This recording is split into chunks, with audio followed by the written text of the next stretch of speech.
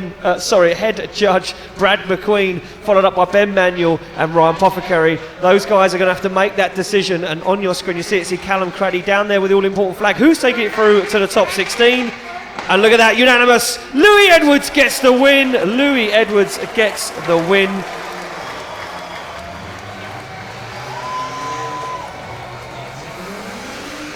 Yeah, Louis Edwards taking the win there. And I do think we're going to just quickly throw to the judges, just trying to go get their... was that right? Was it proximity game? Yeah, exactly right. So Louis Edwards' lead run was epic. Like, it was pretty much like up there in the top qualifying runs if we were doing qualifying. So there was no reason for Andy Frost to leave such a gap and not bring the fight. And then when Louis Edwards went in for chase, it was just, phenomenal, that the fact that he stayed on his door, get great proximity. But also on Andy Frost's lead run, he also dropped 3 wheels off of track, which we were deeming as a zero in qualifying. Therefore, he got a 10-0 on his first run, and then it was a 8-2 to Louis in his chase position. Therefore, Louis takes the win. Well, there we go, Sarah, and Louis getting the win, moving through. And Andy Frost, look, I said he was wide on that zone.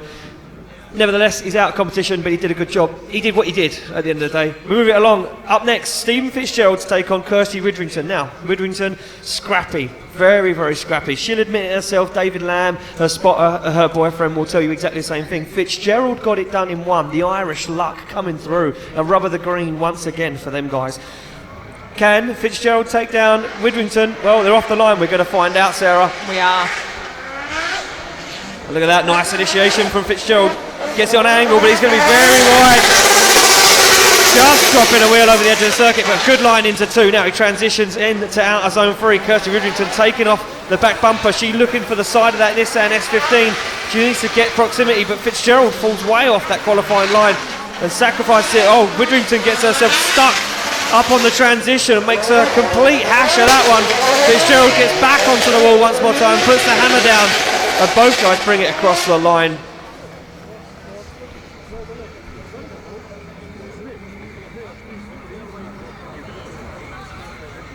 So a scrappy chase there from Kirsty Widrington. Just got herself caught in a few places of the track. I think she tagged the wall maybe, or did she tag a cone? I wasn't sure if it was a cone. I think it might have been a cone, because we've just got some of the first cones coming out of but one. You can't blame her for that. She would have been following Stephen Fitzgerald's lead, and he went very deep. He went very deep into that zone. So she would have followed him, caught the bumper on that cone, knocked it off. But for me, a big mistake for Fitzgerald, and Kirsty just getting herself caught up the inside on that transition before out of zone 6. That's going to mark her down. But look, it's her opportunity to lead now. Fitzgerald to give chase. They're on the line. They get the thumbs up all round. And I start like Marshall Welsh. You can't miss him down there in that high-vis jacket. You certainly can't. I guess it's doing its job. It certainly is doing its job right now as they come off the line. Widrington to lead. And look at Fitzgerald not messing around. He knows proximity is a killer at this track, and you have to be on the door. But look at this from Widrington. Very tidy job now from Kirsty Widrington. She does fall short though. And Fitzgerald makes a huge error in the middle of the circuit, completely transitions in the wrong place. But now Widrington's in the middle of the circuit. She's way off that qualifying line. Fitzgerald now gets himself caught up on the inside. And this not looking good for either driver at the moment. As they transition into the final outer zone, you can see Kirsty really working there, trying to get that car back on power, just messing up the chase from Fitzgerald. That is going to make it very interesting, because that is not what we saw from Fitzgerald earlier on in qualifying. That last ditch attempt to get actually in the qualifiers top 32, that wasn't the same thing we've seen. So no, I know what my guess is here. I think for me it all kind of went wrong for Kirsty. Her initiation was absolutely perfect. Yeah. Nice and wide. She did sacrifice outside zone 2 very early though, and she fell off of it. Then it put her on a very strange line going into outside zone 3. She was in the middle of the track, then Fitzgerald, he's trying to gain proximity, he's trying to make a dive up onto the door. He does gain proximity, even though he's chasing Kirsty, who's way off that qualifying line. And then he starts to get himself in a sticky situation. He starts making mistakes of his own. And then when they get into that final outer zone, it all goes wrong. Who's going to take it through? Slide them left for Fitzgerald, right for Widdrington. And there we go. Stephen Fitzgerald, ladies and gentlemen, gets the win and advances through. Widdrington out. Judges, we throw it back to you. A very difficult one there to assess. Yeah, that's right, Ian. We just wait for Castle lead track. We gave the advantage to Stephen due to Kirsty cutting him off on track and him not being able to continue the drift. So we gave that as advantage 6-5. The previous run, it was pretty even, scrappy from both drivers, and that was a 5-5. But the advantage went to Stephen and he went through. So there we go, Stephen Fitzgerald getting the win and advances through into the top 16. We move it along on the line. Willie and Hannah to take on Justin Norcus. And this one could go either way. I said it earlier, I love Willie Hannah. He's such a nice guy. I always talk to him when he's in the paddock. But he is an unknown entity. And so is Justinus Norcus. We've not really seen him come alive yet in the BDC. He's fresh from Drift Cup. He's made his way up and he's earned that licence, and fair play to him. I've seen that guy's Facebook. He's in his workshop at 5 in the morning working on that race car. He is fully committed, isn't What he? way this one is going to go, who knows? But so far we've had fireworks off the line. It's Hannah to lead in Norcus right now, and Hannah already absolutely pinned. But he's very wide. He's punting the cones across the track. You can see Justin Norcus holding back there, trying not to make the same mistake as they now find their way into outer zone 3. You can see a little dab of the handbrake there from Willie Hannah. Sets himself up on that qualifying line, but Norcus on the middle of the track, he's completely straight. Not sure what way this is going to go. Battles today in top 32 just not being easy for our judges, as both guys finally put foot to floor and take it across the line.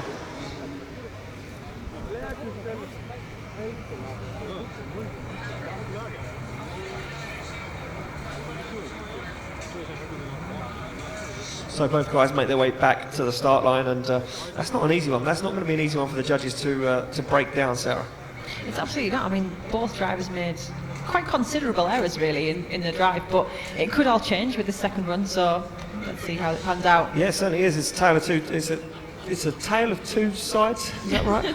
Tale of two halves. Two halves. Is that the? Yeah. Can't remember. Brain's got a little bit dead in the last 10 minutes from all the action we've seen. Justin Norcus off the line to lead out Willie Hannah. Look at the initiation, but he's going to go wide. He's going to go too wide, and he is way off track. Oh, and Willie Hannah just defied all.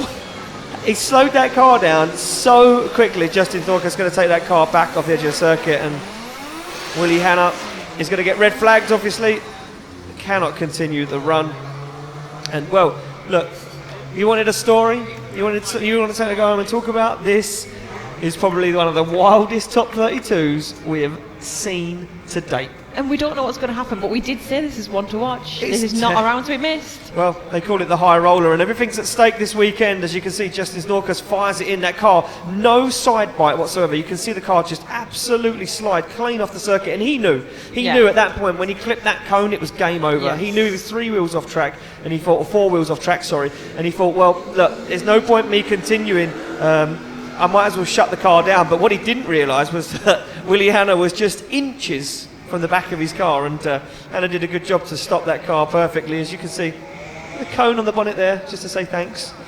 So there we go, make it unanimous. Willie Hannah gets the win and advances through, and no need to go to the judges, Sarah. That one's pretty simple. That one, yeah.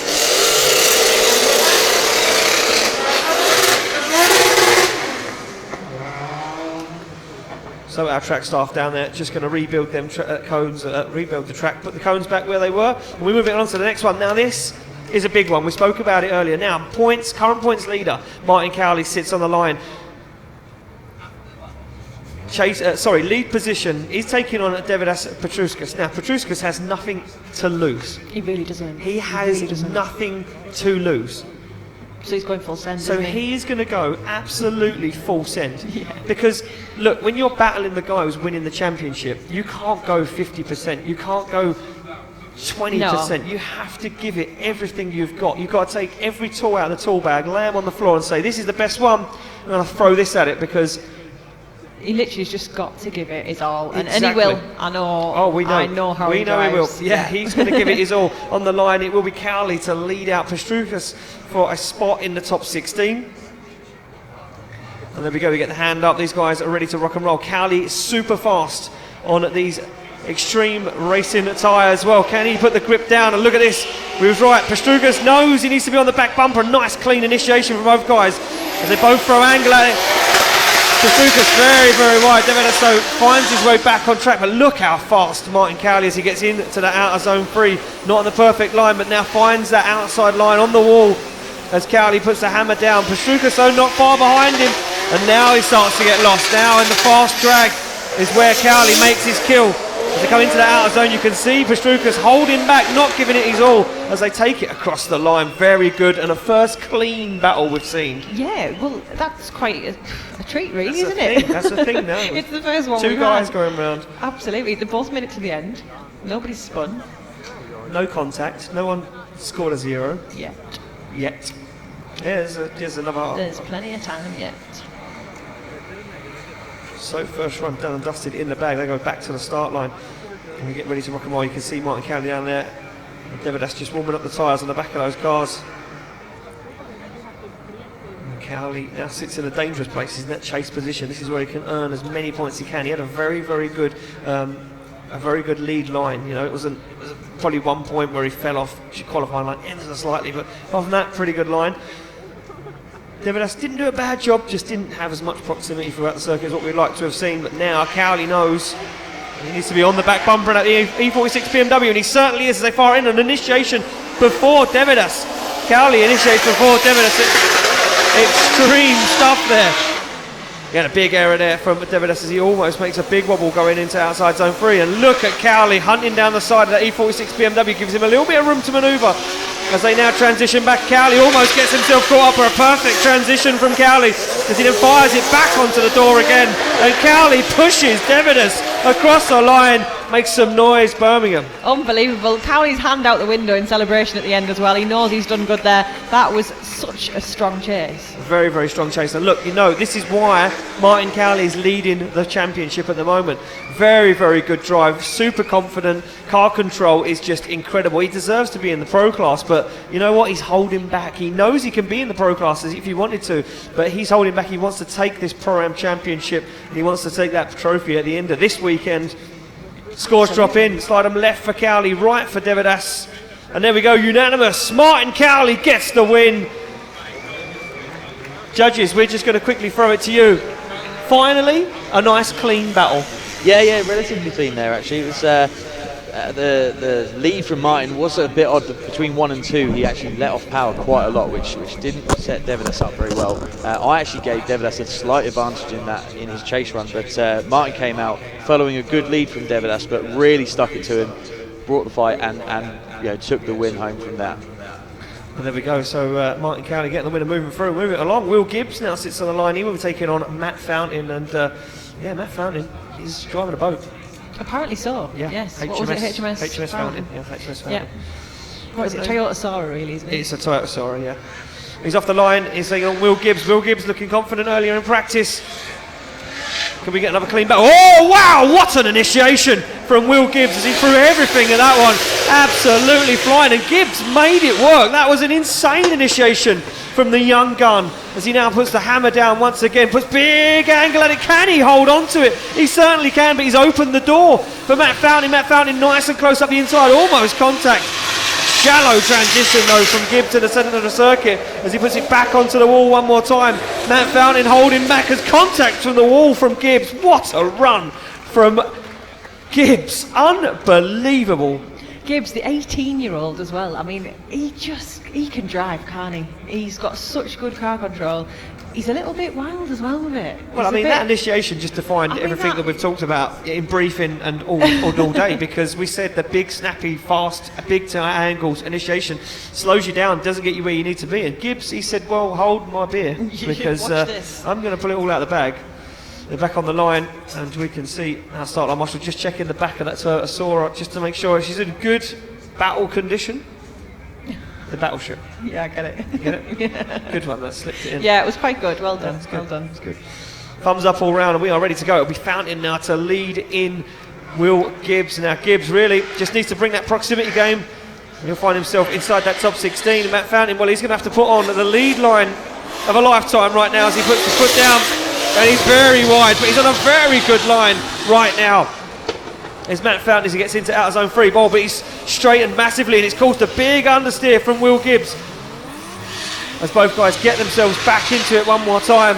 Matt Fountain now comes through the centre of the circuit. Gibbs a little bit of separation, but he's going to try and look for the side of that Toyota Sora one more time as they come across the finish line. And very good stuff from Matt Fountain and Will Gibbs. Fantastic battle, but how are the good judges going to be able to call this? There's quite a few elements in both. It's not straightforward for me, but I'm not sat in the judges' seat. They might see a lot more than we do. Oh yeah, exactly. They see stuff that we don't see, Yeah. and we spoke about this before. I don't know. For me, there was a big mistake from Matt Fountain going down into outer zone 3. The only people that know are the judges. We wait to get the decision in who is going to take it through to the top 16 to battle Martin Cowley. So whoever wins this will go through to the top 16 to battle Martin Cowley. Judges just deliberating this one. We are waiting to get the graphic up on screen. Oh, everyone's a bit of anticipation in the air. Oh, we're all waiting now. Who knows what way this is going to go? Judges having a little chat about it. Was Matt Fountain at fault? Oh, here we go. Slide them left for Gibbs, right for Fountain. Brad, Ben and Ryan. Oh, Ryan says Fountain. Oh, it's unanimous. Matt Fountain gets the win and Will Gibbs gets knocked out of competition. Judges, we've got to go to you for this one. A split judging panel. Mistakes on both halves. Yeah, so, I mean, it all came down realistically to Will's straighten between 3 and 4. That's what basically put Matt through. We had it fairly even. Other than that straighten, yeah, we had a decent lead from Will, with really good entry, and Matt's chase was okay. He caught up himself, got himself a bit caught between 5 and 6, but other than that, he did bring some fight. Matt's lead was okay, not as good, but Will's chase was not as good as Matt's, plus the straighten, so that gives it to Matt. So there we go. And judges, having that hard judge, put him through. Moving on, Stu Egdahl now to take on Chris Wright. Top Gun. So Chris Wright sits on the line. He is in that chase position. Stu Egdahl to lead, and Stu Egdahl making his return to the BDC this weekend after taking some time out. He finds himself in a pretty good situation. 5th place in qualifying. Well, can he continue that? And can he maybe get himself a step on the podium? We're about to find out. Egdahl to lead, Chris Wright to give chase, and Chris Wright straight onto the back bumper of that S14. And Stu Egdahl very shallow. He's going to have to work his way out to outer zone 2, and he does. Chris Wright holds back ever so slightly as Egdahl gets nice and deep into outer zone 3. He's back on that good qualifying line. As he gets deep into 4, he finds the outside wall of the circuit. He's going to sacrifice a little bit of 5. And Chris Wright now starts to rein him in ever so slightly. He starts to look for the side of that S14 as they get into the final outer zone. Stu Egdahl puts a hammer down, sacrifices the clipping points, but drives away and across the line. And I want to say it, but I don't want to say it. Has it stopped raining? Don't say the words. I think it stopped raining. It looks still like it's a bit spitty. Spit, Is that fine rain? Is that fine rain? That's a northern thing to Yeah. say. It's that fine rain. Yeah. Do you need a big coat or Big coat, yeah. Is a big coat? Not just a little coat, big coat. Not a windbreaker. It's like putting the big light on. Look, I really underestimated the weather this weekend because all I packed was shorts and t-shirts. I'm northern, so it's always cold up there. I'm always prepared. It's always grim up north. We move it along. Will be Chris Wright now to lead and Stu Egdahl to give chase. They get the thumbs up from our start line marshal, and they are good to go. Right to lead in Egdahl. Can Egdahl move on into competition, or Chris Wright get some more of those much needed championship points? A much nicer lead line from Chris Wright right now as he puts the foot down and transitions into outer zone 3. Stu Egdahl, though, all over the back bumper, gives Wright some room to manoeuvre, shallows up and slows that car down. A very good job there from Stu Egdahl, but look how deep into those outer zones Chris Wright is, as Chris Wright looks for outer zone 6 and does a very good job. No gain in proximity for Stu Egdahl as he puts on some big angle, almost spins going into outer zone and across the line from both guys. Good stuff. It's great to see Chris finding his feet as well, because he sort of just made the top 32 qualifying as well, which isn't what I'm used to seeing from him. So it's good to see he's actually finding his feet a little bit with the track now. Exactly that. Look, he qualified in 28th position and found his feet, and he was lucky. You know, if he takes out 5th place qualifier, he's looking strong moving on in competition. And see both those guys pull up to our track marshal down there, and we wait the decision to come in from our judges.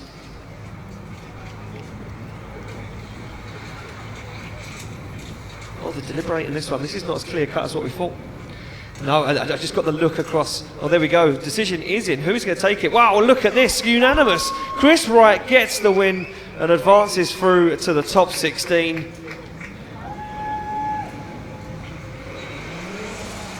And unfortunately knocks out Stu Egdahl. Stu Egdahl out of competition. Judges, we go to you.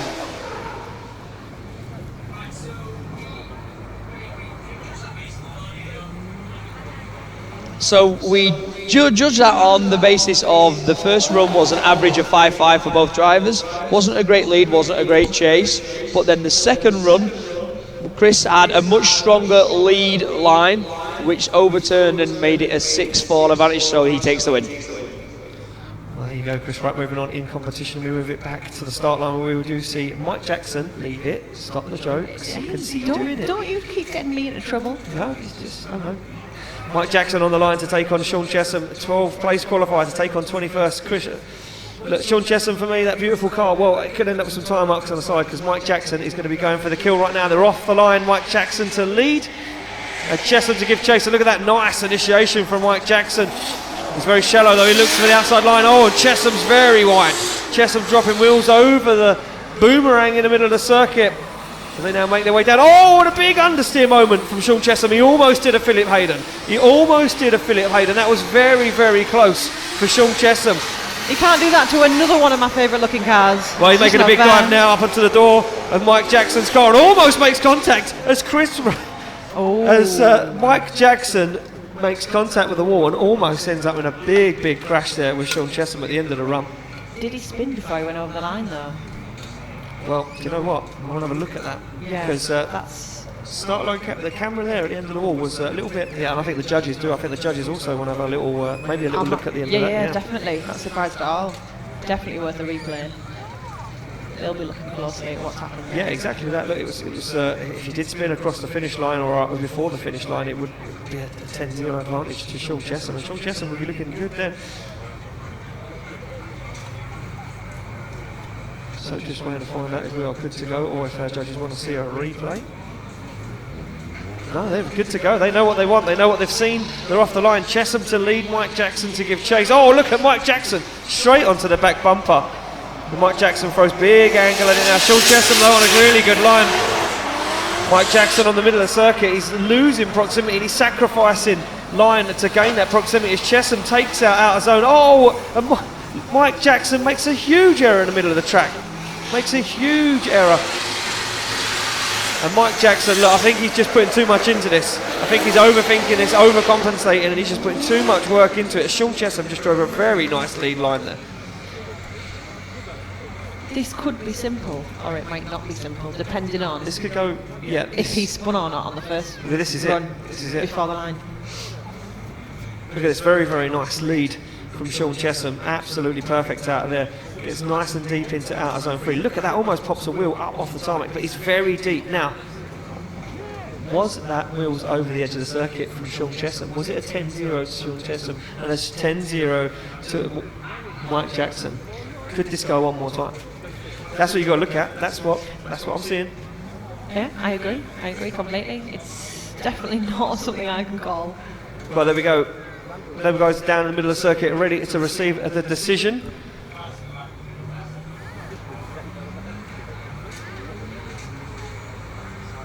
We are waiting to find out. Our judges just having a little deliberation on this one, having a quick chat, talking about what they see, what they didn't see. They see stuff we didn't see because we looked at them and they were like, no, look at this, very wide from Chesham. Look.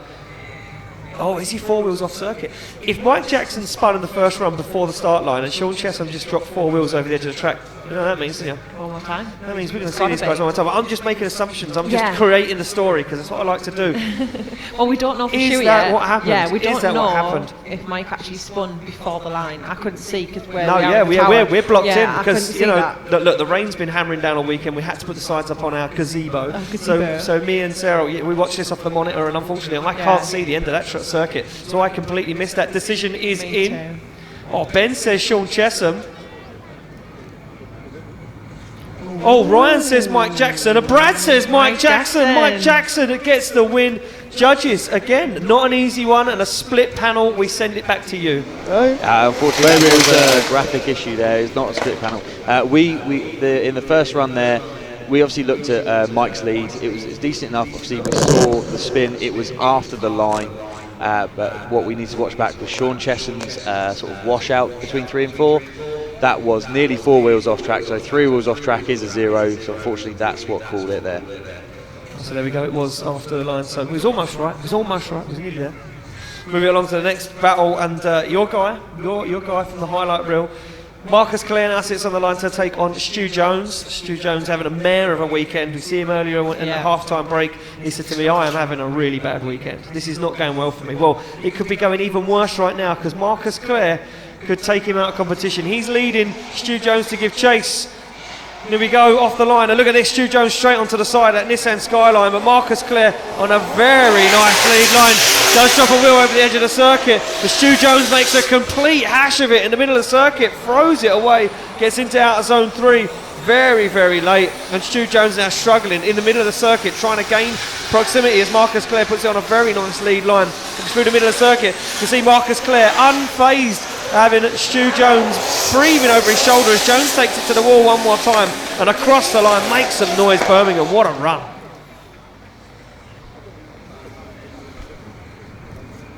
Marcus Clare seems very sort of cool, calm and collected as a driver, doesn't he? I've never met him. Well, I haven't met him, but when you see his style, the way he drives, I mean, I need to go and have a chat with him, see if he's really like that in real life as well. How cool he is. I can imagine he's quite laid back. That's how he comes across as a driver. So Like sort of chilled. Yeah. If he's any Comfortable more with laid his back, car. he'd be asleep kind Yeah, of guy. basically. Yeah. But with the pressure down, you know, Stu Jones behind him, is that going to change? That'll be interesting. Well, he's in the chase position now, so he's in the best position to be. He's going to try and give him some proximity. He's spot her on the radio, his girlfriend, Amy's. She would have been saying to him, look, Stu Jones made a massive mistake in the middle of the circuit at Clipping Point 2. He straightened opposite drift. There could potentially be a 10-0. Look, again, another story, another little spanner in the works I'm throwing in there. There could potentially be a 10-0. So who knows? Who knows what way this is going to go? But Marcus Clare, for me, sitting in the best position he could be. He did a very good lead line. He's now in the chase position. So he's going to be breathing some fire down the neck of Stu Jones. Absolutely is, yeah. So we're back on the start line. We're just waiting to adjust some cones, I do believe. So we are good to go. Will be Stu Jones now to lead Marcus Clare to give chase. And here we go, off the line. Stu Jones knows he can't make one mistake. He needs to put everything he's got on the line as he robs the back bumper along the wall. And Stu Jones now absolutely flying, trying to drive away from Marcus Clare, but this could all go wrong for Stu Jones if he puts too much into this. Marcus Clare keeping his cool. Look at this, absolutely dialed, finds that qualifying line. Stu Jones falls way off that qualifying line again. They're sacrificing out of zone 5. He comes through the middle of the circuit, transitions way too early as Marcus Clare keeps his cool, Mr. Cool keeps his cool, stays on that qualifying line and takes it across the line. And you know what, for me, I think that was clear cut. I think that's done and dusted. It's got to be, hasn't it?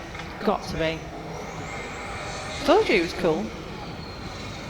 Yeah, I think you're right. Yeah, I think I've sussed him. You've sussed him. Yeah. You've got him worked out, Yeah. as they say. So those guys pull up to the middle of the circuit to receive the decision. And you know what, for Marcus Clare, to continue the run would be phenomenal. To come to BDC, qualify as high as he did, second place, and now move on to the top 16 and step even closer to getting on a podium at the British Drift Championship would be the dream for this young man. The decision is in. Look at that, already one vote for Marcus Clare. Brad and Ryan, well, they're going to make it unanimous. Marcus Clare gets the win. Marcus Clare gets the win and advances through. Unfortunately, Stu Jones out. Judges, we just send it to you just quickly. Was that as clear cut as it looked?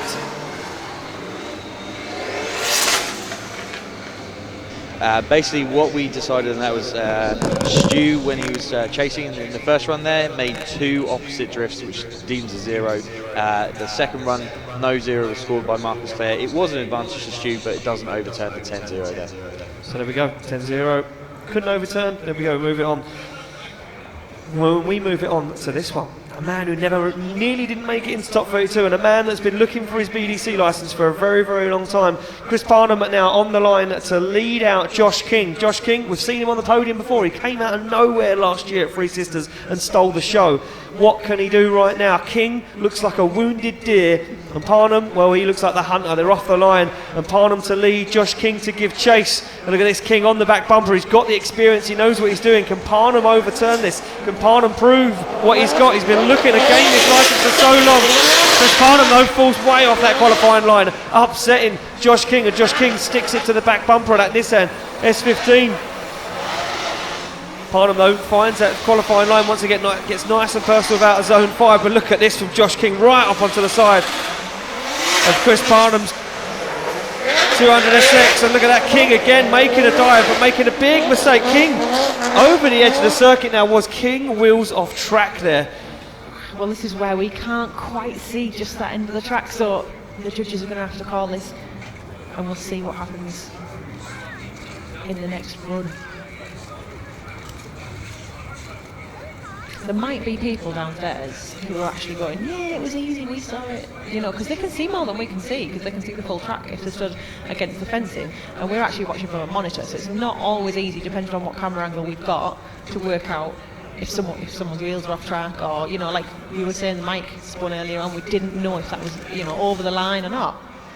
Yeah, look, exactly that. Look, we have got limited views. We've got a monitor. We're commentating off a monitor, so you guys at home, we're commentating on exactly what you see, or what you see on the big screen. So sometimes we see stuff, sometimes we don't. So off the line though, Josh King, he will now lead out Chris Parnham, and look at the separation. Josh King and not messing around. This is where the experience comes in. And Josh King will know how fast he can come in here. Chris Parnham is fresh. He's new to the British Drift Championship this weekend, earning his licence, and Josh King, you know what, this is kind of Josh King saying to him, look buddy, you're brand new, don't come in here trying to steal our thunder.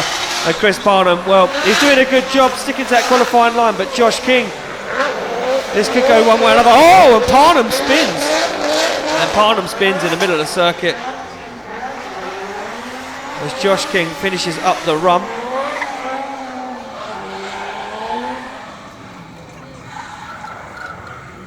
So we wait to see what the way our judges do call this one. Don't forget, if you're thinking Drift Cup, I don't even know what Drift Cup is. Well, I can tell you, it is the feeder series to the British Drift Championship. They have an unseeded class and they have a seeded class spread over 2 days, over a weekend. And if you think, I want to see these guys in action, we're going to get the decision first for this one. Chris Parnham gets one. I think this is a fault somehow. I think Ben's pressing the wrong. So there we go. Josh King gets the win and advances through to the top 16. Chris Parnham out of competition, and we just quickly throw it to you, judges. We'll just quickly go to you for that one. So basically the spin from Chris, that's what basically made the whole battle there.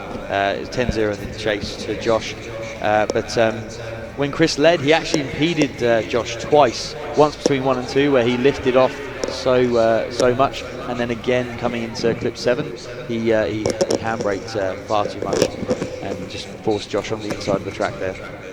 So there we go. Chris Parnham making a few mistakes, putting Josh King offline, but Josh King getting the winner, moving it through. And as I was saying, just before we send this battle, we're getting them tyres warmed up down there. As you can see, we haven't got McConnell on the line yet. If you want to go and see some Drift Cup, those guys are at Three Sisters Circuit the 17th and 18th of August, and go down there, meet the crew, meet the drivers, and go and see the grassroots of UK drifting and where these guys come from. These guys are coming through, taking the championship, and look, we're seeing great things. Martin Cowley was a Drift Cup driver last year. He earned his licence coming to the BDC, and this year, well, he's proven his worth. On the line though, it will be Luke Barker to take on Stephen McConnell. And you can see Barker absolutely hammered down. He's going to try and drive away now. He knows McConnell hasn't got the power. But Barker has a little wobble there as he comes into the outer zone and starts to now get it done. McConnell had a very nice line before, but he's panicking a little bit. You can see him absolutely sacrificing that chase line, that qualifying line, to try and gain proximity As he get nice and close to the wall, does Barker nice and deep into outside zone 6, and Barker on a flyer right now. Barker sticks the back end of that 350Z to the wall as McConnell struggles to keep up and struggles to put on a fight as he takes it across the finish line, and that line is just a tale of power. He's just got outcard. That was all it was, pure and simple. Absolutely. I think though that Luke is having some good luck finally. Probably shouldn't have said that. Well done, Sarah, because now he's probably going to blow the car up. He can't have any more bad luck. He's had it all. You say that. Yeah, you say that. He's done it. No, it's great to see him having a little bit of success. He's had a really tough year so far. He's had 2 podiums in Ireland. That's not a tough year. No, well, sorry, in the UK, he's had 2 very, very tough years. He's had a tough year. Yeah, look, he comes home, and these guys at home say, "We might be going to Ireland and having an easy weekend, pal, but when you're not having it here, we get ready to rock and roll." It will be Stephen McConnell now to lead it out. Barker, look, we know he's got all the power in the world, but can he drive behind that slow car? Can he balance that car slowly behind McConnell? McConnell jumps the start line in the lead position, so McConnell will be held back there, and he will be spoken to by the marshals. Yeah, now he gets the thumbs up again. We do get a restart. McConnell to lead out Barker. Barker going to have to be careful. He's going to have to play the game. He's going to have to be very, very careful with what he does. McConnell on a nice initiation gets that car on. Good angle. Nice and easy, but he's way, way deep as he absolutely smashes out of zone 2 to pieces. Now he transitions into 3. Is he going to take 3 down as well? He certainly does. McConnell on an absolute flyer. Barker now starts to dial his car into the side of McConnell's E36 BMW as McConnell transitions back into mid circuit. Barker giving him some room. This could be Barker's time to shine right now as he once again tries to apply some pressure as they both push across the line. Incredible stuff.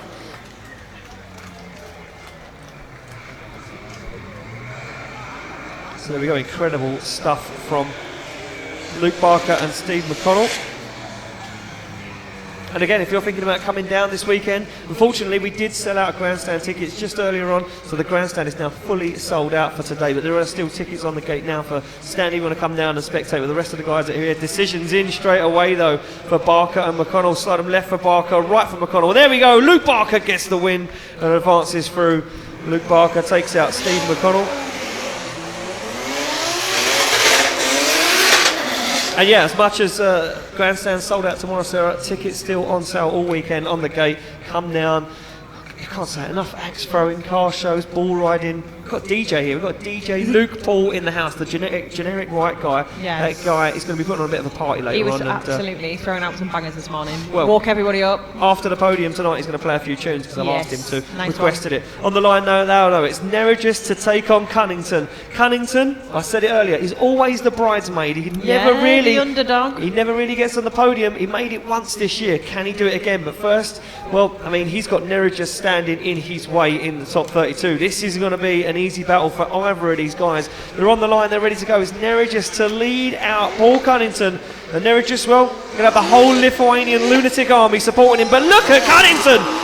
Cunnington on the back bumper, and Nerridges takes out that clipping point. Nerridges on an absolutely perfect qualifying line at the moment as he fires in out of zone 3, takes the cone down as Nerridges dials even more angly, but he's going to spin.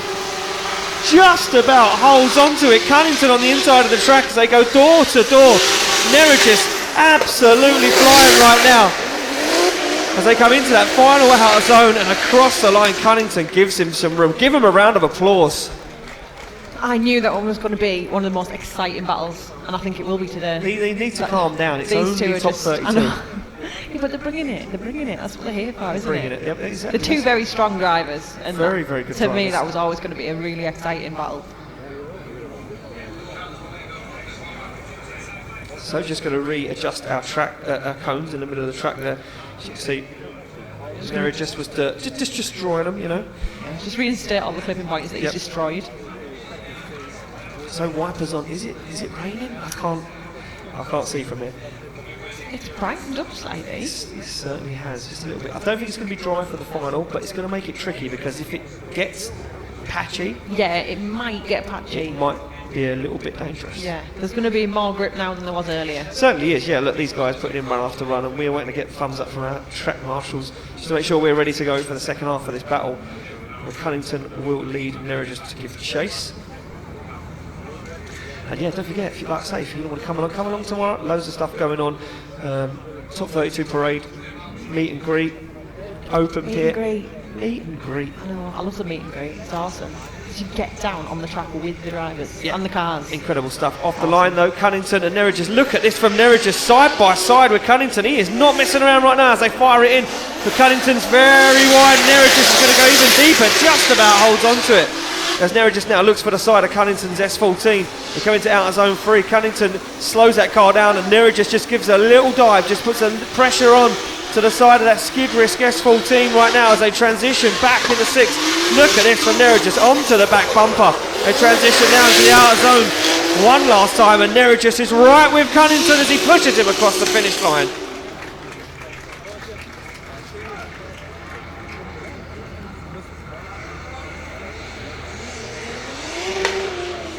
Well, I'm not sure what way that is going to go. Very, very good lead and change from both these guys.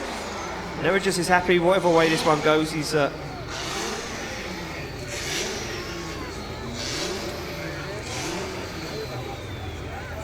they pull up to the middle of the circuit and await the decision from a judge's arm out the window there from Paul Cunnington. Tapping the roof of his car, he's happy with that. I think that's it. That is it. Both these guys, they did everything they could. They both put on a really, really good fight. Who will take it through to the top 16 to battle Luke Barker? Slide him left for Nerridges, right for Cunnington. Oh, there we go. Paul Cunnington, ladies and gentlemen, gets the win and advances through. And we fire it over to our judges. Oh, getting a bit too excited with the celebrations there. Yep, that's right, Ian. So, due to the error that Nerd just had on clip 4, that was enough to negate the win and give it to Paul. So there we go, as simple as that, just a small mistake from Nerridges on out of clip 4, messed up his line, threw the whole battle away. We move it back to the start line where we will see Ian Rutherford to take on Carl Farrar. Now these guys know each other for a long time, they've driven together for many, many years. Farrar scraped in, and I mean he scraped in to top 32, 30th position. There was just a matter of points in it. Rutherford, well, he's up there in the top 3. He is the 3rd place qualifier. Can Farrar redo what he did at Teesside, or will Rutherford take him down as they fire it in? Farrar knows it's do or die right now as he's door on door. As Carl Farrar tags onto the back bumper of Ian Rutherford's S13, judges stand up and start to applaud. They give a little bit of separation there now as Farrar puts the hammer down, starts to find the side of the S13 one more time as they transition him in the circuit. Almost contact from Farrar. Farrar is not messing around. He wants that podium one more time. Up onto the door one more time. And almost contact. Birmingham makes some noise.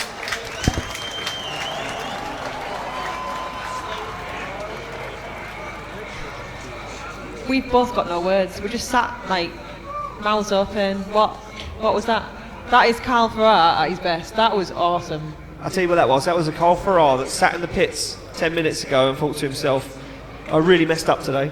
If I don't pull this out of the bag, it is game over. Yeah, and he brought it. He brought the whole bag. Well, he brought the whole bag. He brought every tool that he had in his toolbox. But right now, Ian Rutherford's spotters are going to be saying to him, do you know what, dude? You pretty much stuck it to your door the whole way around. You're going to have to pull this out of the bag. Yeah. You're really going to have to tear the bag in half and put it in the recycling bin because you need to stick it to him. And if you don't, he's going through to the top 16 right now. Farrar to lead, Rutherford to give chase, and a separation already. Look at this from Farrar. Farrar very, very wide, but he's going to make it work. And Rutherford struggling to find a big, fast transition. The track is now starting to dive. And look at the dive from Ian Rutherford as he gets onto the door of Carl Farrar into outer zone 4. Farrar unfazed, puts the foot down, tries to drive away. Ian Rutherford now once again shortcuts the circuit, gains that proximity, dives up onto the side of that RX-8 and pushes him across the line. Oh, but Farrar makes a big mistake.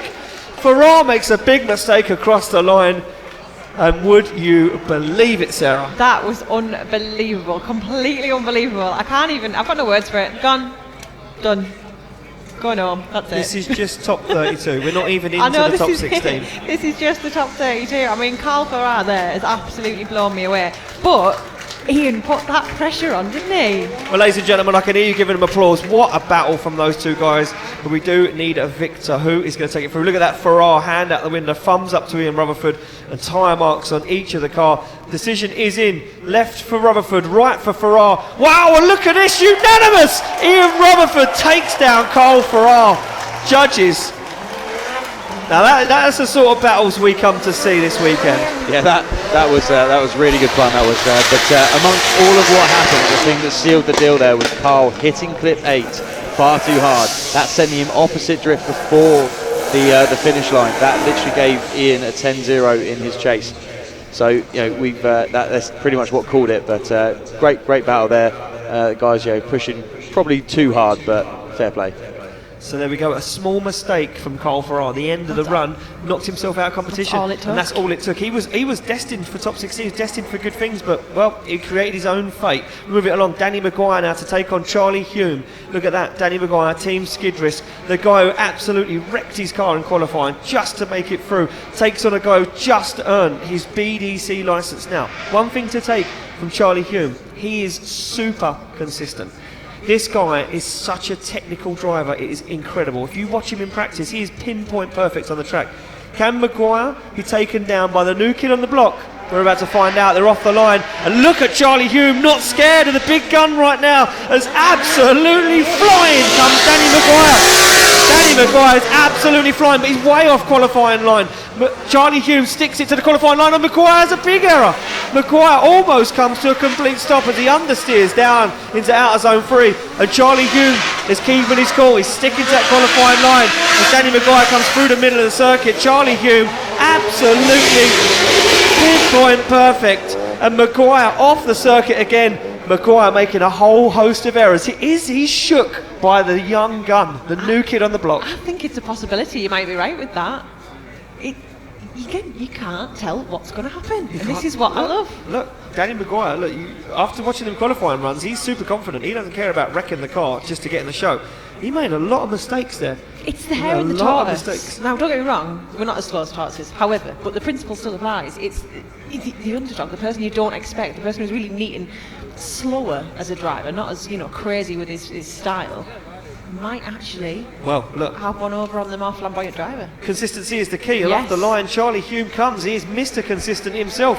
What has Danny Maguire got? The spotters would have been on the radio saying, you need to pull it out of the bag right now and stick it to him. Oh, and a big, fast, snappy initiation from Danny Maguire. But he's made a huge error once again.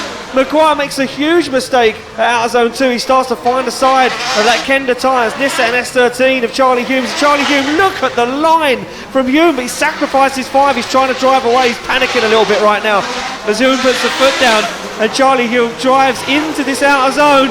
Dive up onto the door goes Danny Maguire, but Danny Maguire bullies the young gun across the line. That is two very different style drivers for sure, isn't it?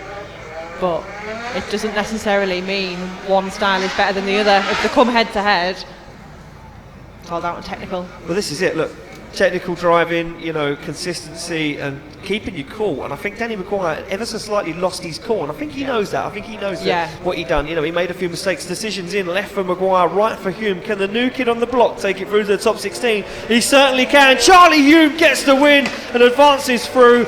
Danny Maguire, a whole host of errors. No need to come to the judges. Danny Maguire, big error down out of zone 3, and way offline at 8 as well. I mean, I'm no judge, but I've seen a lot of drifting in the last 5 years, and that, Sarah, is not drifting if you're going in a straight line. No, I mean, I'm quite new to drifting, and I think I've grasped that part you've grasped of it. it already. Yeah. When we go back to the line, it's going to be Dominic Gates, Diamond Dom, to take on Andy Sykes. Now, this could go either way. A borrowed car, a guy that's making his return to the BDC. He's kind of got the flavour for it again. I've seen him out there, he's smiling, he's having fun. He says, this is the BDC I was enjoying in 2015. Maybe I could make a comeback, Maybe I can step back into the arena. Well, he's got to prove himself, because we all know Dominic Gates, he's not scared to stick the car on the line, even if it's not his own. I dare say you're right, though. Definitely. He's on the line, he's ready to go. And Dominic Gates qualified up in 6th place. Andy Sykes down in 27th. Who's going to take it through? At this point in the day, with what we've seen so far, qualifying order makes no sense and nobody knows what's going to happen. No. But look at this from Dominic Gates as he absolutely comes flying in. Andy Sykes would have known. But look at this. Dominic Gates is way down. He manages to get out to outside zone 2, but he's sacrificed a little bit of the line. Now Andy Sykes is absolutely flying, trying to keep up, trying to gain some ground, some lost ground here, as Diamond Dom sticks it to the wall, and Andy Sykes sticks to that qualifying line. Big separation now as both guys navigate their way into that outer zone. And Dominic Gates takes it across the finishing line, and Andy Sykes just hanging on in there.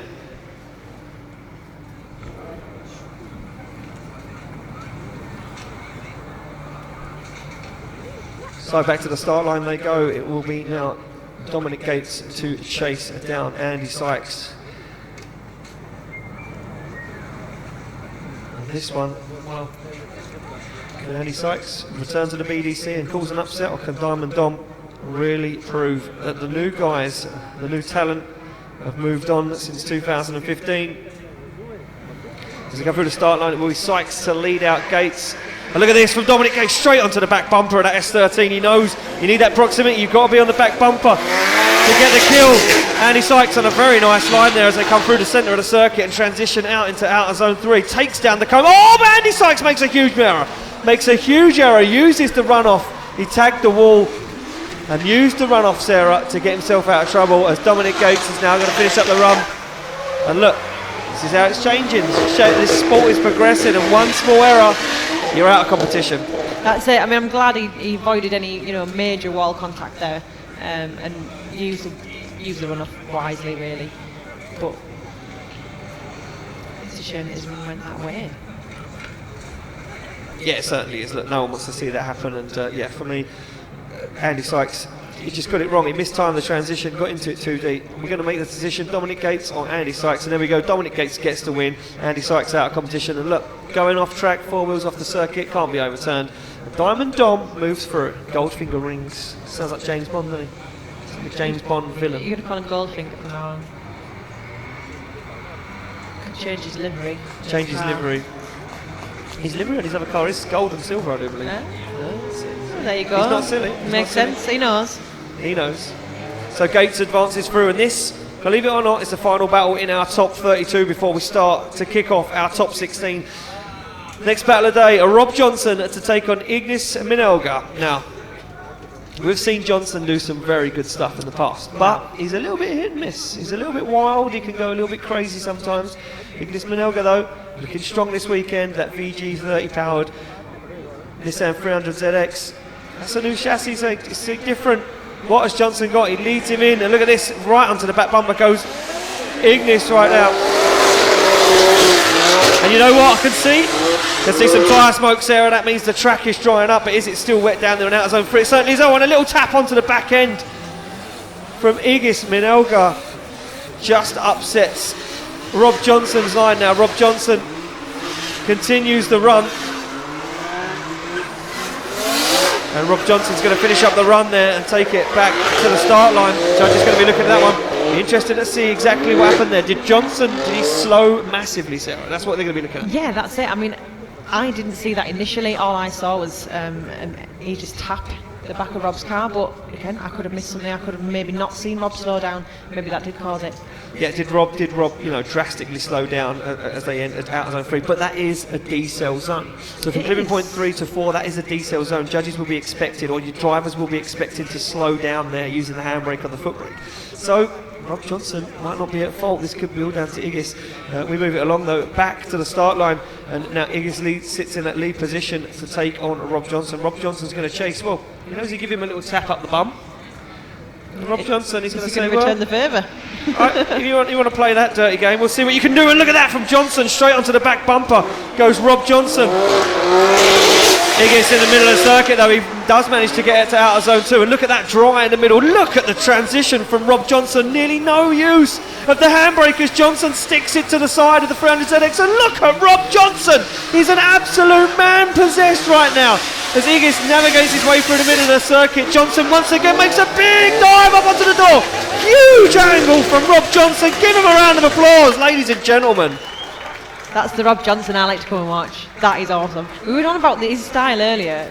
He's a solid driver. He's confident. He's quite consistent. But when he's triggered, that comes out. Triggered is the wrong word. There's a little switch inside that car, and I think when he gets in it, someone presses it and says, "Go mad." Because he just drives inside wild. The car. Look at this. Look at the initiation as well. That back bumper was completely 90 degrees to the track. We're going to take a quick look at the replay. Oh, No, we lost it. That's a shame. We thought we was going to see the replay of the tag onto the back bumper. They are down in front of the grandstand, ready to receive the decision of who will take it through to the top 16.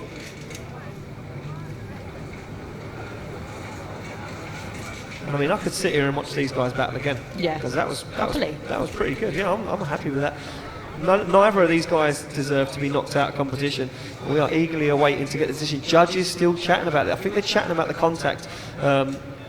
Did Rob Johnson slow too much? Did he make a mistake and slow too much? Did Iggis come in a little bit too hot? Did he, try and force himself on it? Well, they've got a decision. Left for Johnson, right for Iggis. And there we go, unanimous. Rob Johnson gets the win, and he rounds out our top 16. And judges, we have to throw that one to you because we want to know what swung that Johnson's way. Right, so what we want to see the replay was for the contact between 3 and 4 on Johnson's lead run. It's a slowing area. See Rob going into there fairly hot, slowing up, and I think Iggis just didn't quite slow as much, gave him a tap, and that's what caused that sort of error. We would have to give advantage one way or another there. That would swing in Rob's favour.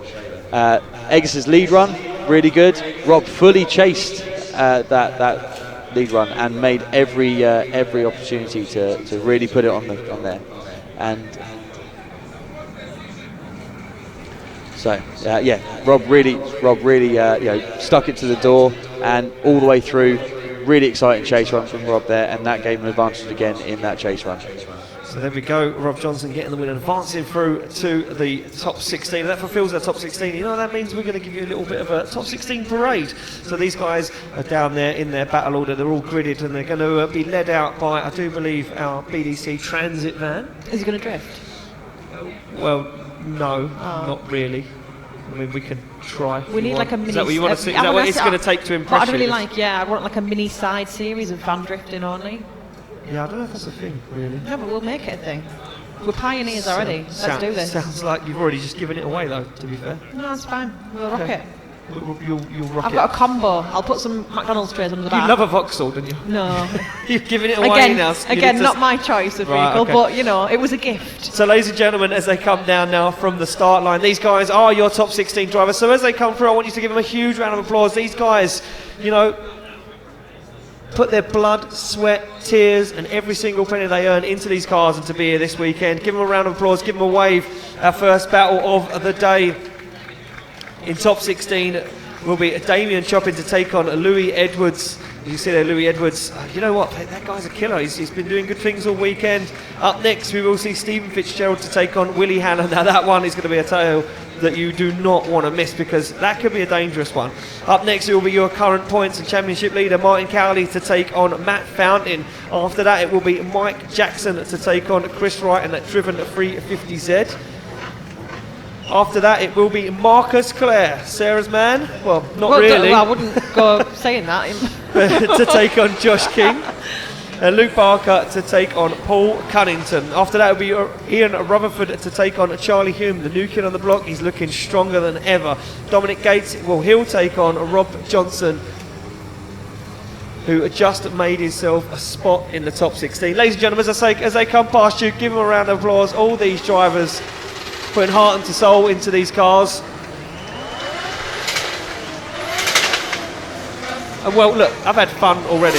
Yeah. And that's just top 32. Things are going to start heating up now. It's about to get serious, isn't it? Look, top 32 is kind of... It kind of sorts everyone out. We do qualifying and it gives us our 32 drivers, but the top 32 battles really define our top 16. The top 16 realistically are the best of this weekend. Yes. We've got very good lead line drivers, we've got very, very good chase line drivers. When you get that together, when you get all those packages together, you then start to create some seriously good battles. And you know what we see? We see Rob Johnson making smoke on initiation through into outer zone 2, into outer zone 3. That means that portion of the track, the middle of the track, is starting to dry up. That's going to make it sketchy for these guys. This is going to be really tricky now, because if the track itself is inconsistent, it's one thing if the whole thing dries out, you know what you're playing with. If it starts to get patchy, it's going to be really it's difficult. the patchy that makes it very inconsistent because these guys don't really know what kind of setup to go out on. It's not dry, it's not wet. You go out on a tyre or a suspension setup, you go out on track, you initiate, it's dry. You come through the middle of the track, it's dry. You enter into outside zone 3, it's soaking wet. The track's off camber. And that's why we removed that section of the wall, because to give these guys a run off. We see Andy Sykes take that escape lane, as we've been calling it, and he escaped out. You know, it was lucky he didn't make any contact with anything, and he saved the car. If there was a concrete wall there, it would have been game over for the end of Andy Sykes' car.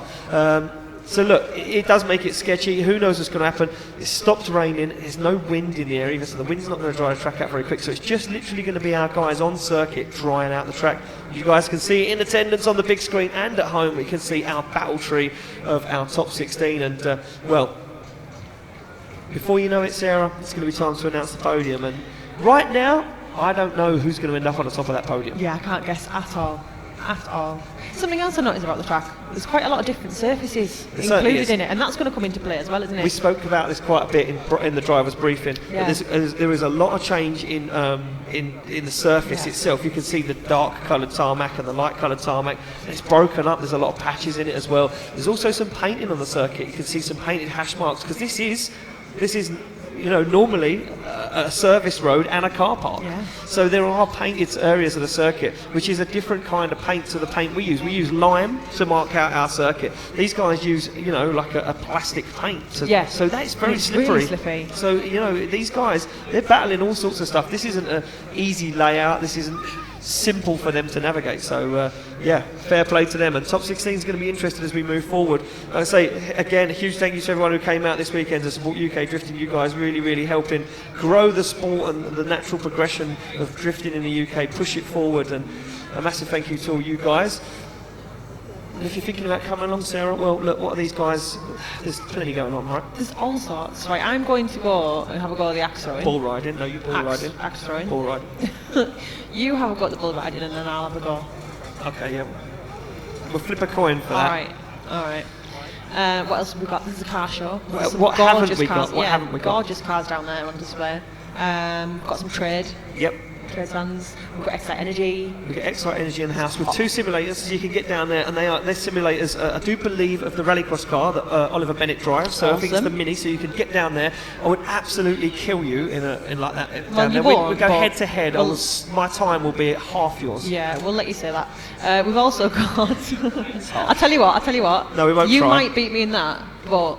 You'll beat me at Axe Pro. If Pro Drift let me in their cars, I'll beat you there. Well, I don't know about that either. So yeah, look, Pro Drift. I'm just being Pro Drift down there. We've got Pro Drift Academy in the house this weekend. They brought along a load of their school 350Zs. Yogi and Tom Hutchinson and the guys down there. They're putting on passenger rides, so you can go out in a drift car if you've never been in a drift car. If you've never been in a drift car before, perfect opportunity. Get down there, jump in a drift car, have a passenger ride, and if you're feeling even more confident, a little bit more money, you can drive the car itself and you can learn from one of their instructors exactly what they're after and learn to drift. And look, those guys, they'll teach you how to drift, and before you know it, you'll be hooked, you'll be in Drift Cup, before you know it, you'll be on the big stage with these guys here, Pro-Am BDC. It's worth it. Get down at Pro Drift. Yeah, it is so worth it. So we've got those guys down there, we've got Trade Village going on, we've got Hell Performance down there, we've got the guys from Yellow Speed, represented by Tiligua Imports. There's a guy drawing as well.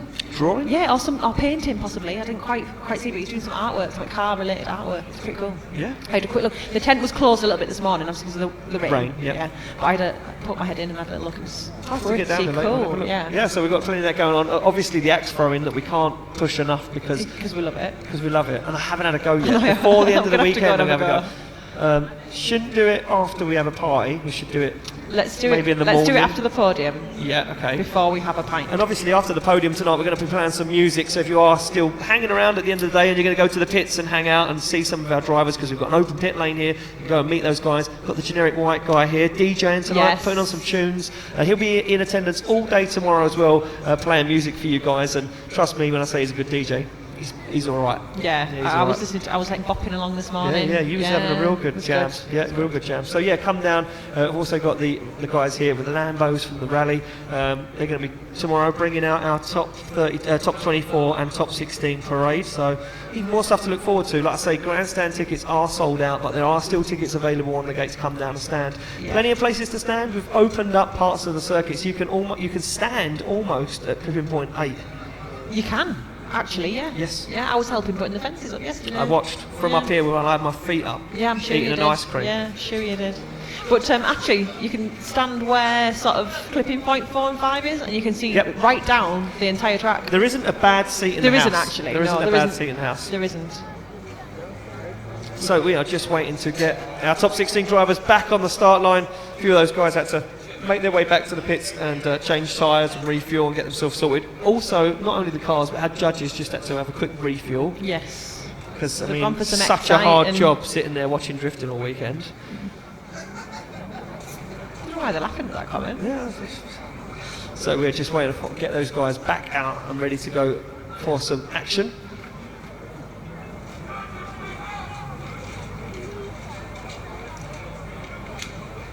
So there we go. It does look like we have got our first battle almost ready to rock and roll. I can see Damien chopping down there on the start line and Louis Edwards, and I'm not sure. I'm really not sure what way this is, what can happen here. Because Damien Chopping, look, he didn't do a lot wrong in, there's Lee Colgate Lawrence that knocked out competition. There he is. He's still here watching. Knocked out competition. Who's that behind him? Didn't go home. Stayed and watched and had some fun. Look, Damien Chopping for me, he didn't qualify. He didn't qualify the best at all. He was 32nd place qualifier. Yeah, he's just scraped through. But for me, Chopping, when we see him in battles against Hayden, okay, Hayden crashed out, but Damien Chopping didn't really put a foot wrong. He had a very good lead line. This is kind of it. Somebody said to me a little while ago, and it makes so much sense. It's not about putting in an amazing run. It's just not making that vital mistake. So putting in a sort of safe, consistent run, let the other person make the mistake. Exactly. You know, just sit there, safe, do your thing, and that quite often can just carry you Consistency, through. Consistency is the key. Yeah, a lot of these guys, we'll find the guys that end up on the podium are very, very consistent. Martin Cowley is one of those guys. You watch him. Yeah, he's deadly at chase driving. He's very, very fast. Probably one of the fastest on those tyres. He's super consistent. Run after run, he'll do exactly the same thing. And for me, I don't know what way this is going to go. Chopping stands a very good shot, but Louis Edwards, he is very, very technical. He's very, very clinical. Yes. He doesn't ever really put a foot wrong. He's not got the biggest horsepower car on the grid, but what he has got, he puts to good use. And on the line, we are ready to rock and roll. First battle of our top 16, Birmingham. I know we've been waiting around for the last 10 minutes. You still with us? That's what I like to hear. They're still there, Sarah. It's cold, it's damp, they're having some fun. They're off the line. It'll be Louis Edwards to lead out Damien Chopping for a spot in the Great 8. And look at this, Damien Chopping gives him some room to initiate, but Louis Edwards, look, the track's starting to dry up now. The track's starting to dry up, and Louis Edwards struggled to get out to outer zone 2. He did make it out there, but he slows that car down a bit. Little left foot braking. Chopping slows down massively to give him the room, but look at the drive from Edwards, pinpoint perfect. As I said, very good qualifying line driver. As Louis Edwards now flying through, gets into the outer zone, gets back onto the wall. Chopping starts to drag him in, tries to gain that proximity as they come across the line. Great drive from both there, but I think Chopping could have had a bit more proximity for me to go wow kind of thing. But safe. Look, proximity is the key, and chase drivers should always match or mimic or better the lead car's line or angle. So for me, Chopping really he held back. Maybe he thought Edwards would be a bit slower than what he was, and he would be able to rein him in, and he wasn't. Edwards was flying. He has to keep the foot in. He has to use that momentum. Yes. So off the line, it will be Chopping now to lead in Edwards. And a nice initiation there from Chopping. Now he's going to use all the power, but he's very shallow. He does make it out, but look at Louis Edwards. Oh, wow! Edwards with an incredible transition. Almost takes the back end of that E46 BMW as Chopping puts it to the wall. And Louis Edwards all over the side of that little compact. They come through the middle of the circuit. Damien Chopin using all the power he's got, but Louis Edwards using the skill in the bag as they take it across the finish line. And that one, not an easy one to call at all. Not an easy one to call. For me, I would say Edwards would just about take that. But, judges might see something I didn't. Yeah, judges might see something we didn't. It could go either way. Decision is in, nevertheless. Slide them left for Edwards, right for Chopin. Brad, Ben and Ryan. Ryan says Louis Edwards, and there we go, unanimous. Louis Edwards gets the win. And Louis Edwards gets the win. Judges, we just quickly throw that one back to you. Yeah, Louis had a fantastic lead run. It was so good that we could not get any proximity. And then on the reverse, it was an average run 5.5, but not enough to knock him off the spot. And there we go. So Louis Edwards gets the win and moves through, and we move it along to Stephen Fitzgerald now to take on William Hanna. Both guys warming up on the line. Fitzgerald kind of got a bit of a gift in the last run against Kirsty Widrington and gifted the win ever so slightly there. Fitzgerald now really needs to put his socks up and try and take down Willie Hanna. So two Nissans, one an S15, one a Skyline R33. Both running identical engines, RB25s under the bonnet, both similar power. Well, who has got the skill? And look at this from Fitzgerald, absolutely screams off the start line. And Stephen Fitzgerald quickly realises how grippy it is on circuit and completely gets offline as Fitzgerald comes flying into that outer zone. Now the track really starting to dry up. This is going to make stuff really, really tricky right now for these guys. As they come through the middle of the circuit, Fitzgerald making a whole host of errors. Fitzgerald absolutely all over the show right now as he gets into the wall and across the line.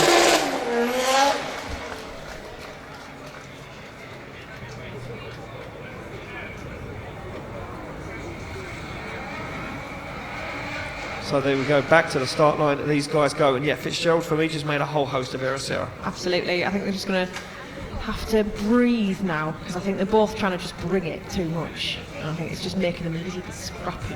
I think the thing for me was Fitzgerald initiated and then he quickly realised, you see that car stall up massively after he handbraked. You see how grippy that is now on initiation. So we're kind of getting to almost a dry circuit. We're looking over the edge of the tent here and the track is drying massively. There's definitely some dry patches. Well, they're off the line.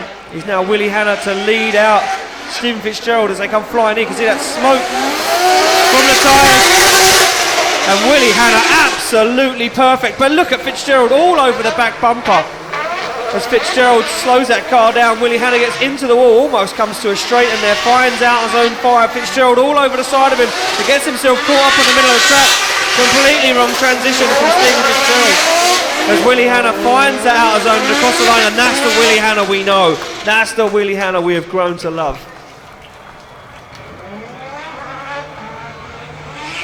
That's it, and like you said earlier, he doesn't quite always pull that out of the bag, but that is the type of run that has got him where he's been so far, really. Yeah, we've learned a lot about Willie Hanna in the last 2 years. This guy, he kind of he shines and then he doesn't shine, and you know what, for me, sometimes he really comes alive in the battles. It's like he gels with a track instantly. And Willie Hanna, in that battle, he was absolutely flying, and the lead line and the qualifying line was perfect. Slide them left for Fitzgerald, right for Willie Hanna, and there we go, unanimous. Willie Hanna gets the win and advances through, and judges Willie Hanna unstoppable looking there. Yeah, that was an interesting one there. So, Stephen in his lead line, it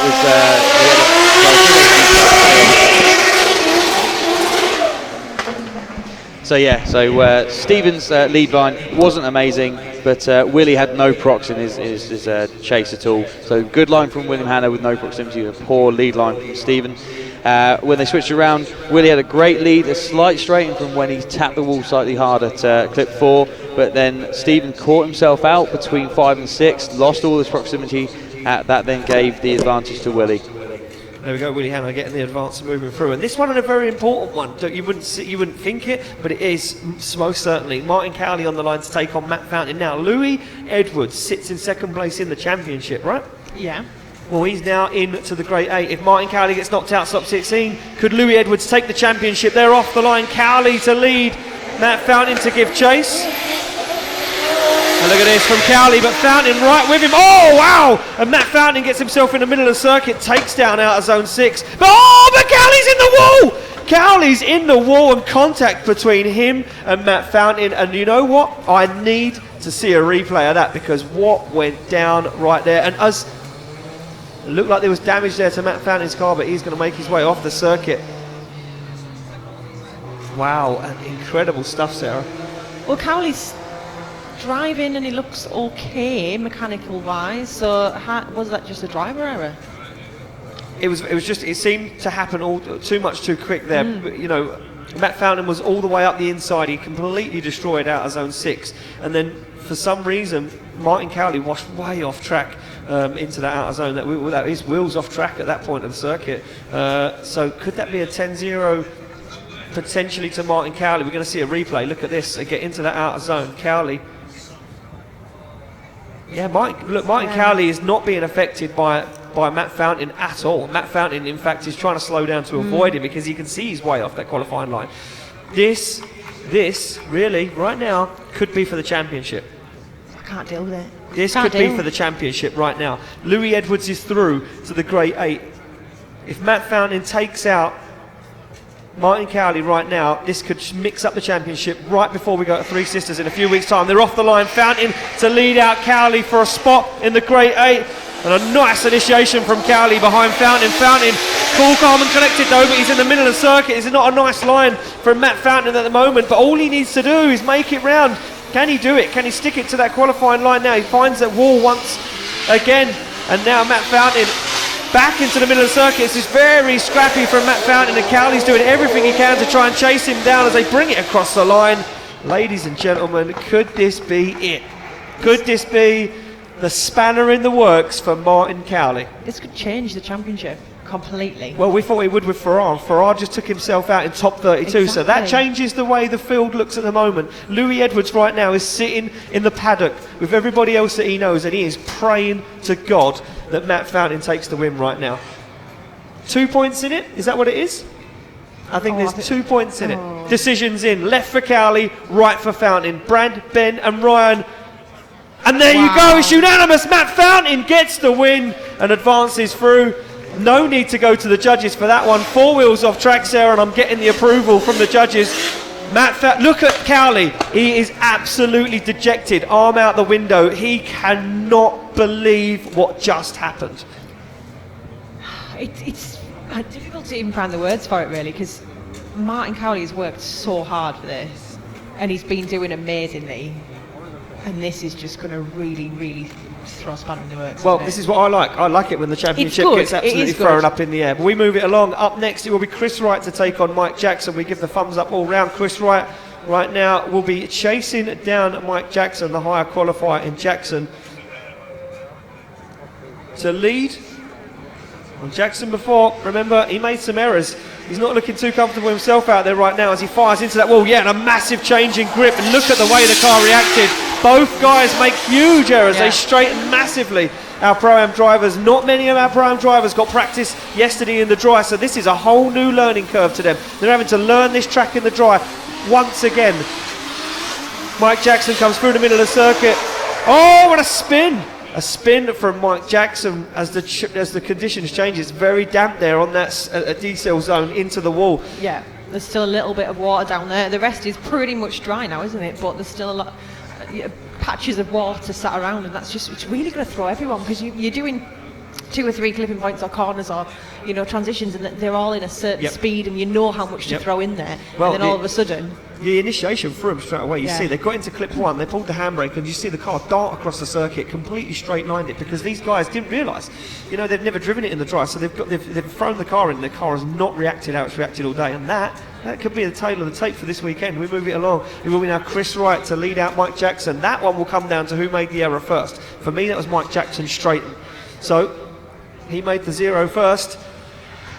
Could be the end of the weekend for this. Chris Wright to lead, Mike Jackson to give chase, and look at Mike Jackson holding back. A nice initiation though from Chris Wright this time. You can see these guys absolutely flying now as we've almost got a full dry circuit. As Chris Wright gets into it now, Chris Wright goes off track into the runoff area, and Mike Jackson has just been handed a lifeline. Mike Jackson has just been handed a lifeline. And you can see, look how scrappy the track is. Mike Jackson right in front of us making a whole host of errors as he comes into that outer zone. This track has changed massively in the last half hour. It has, and it's throwing people off. It's going to do it for a little bit longer as well, I think, until the track is a consistent, surface all the way through, really. You're going into one corner and it's dry, the next one is damp, and it's really going to be tricky to keep a consistent run. Yeah, it certainly is. Well, these guys are going to come back to the centre of the circuit to receive their decision. Who is going to take it through?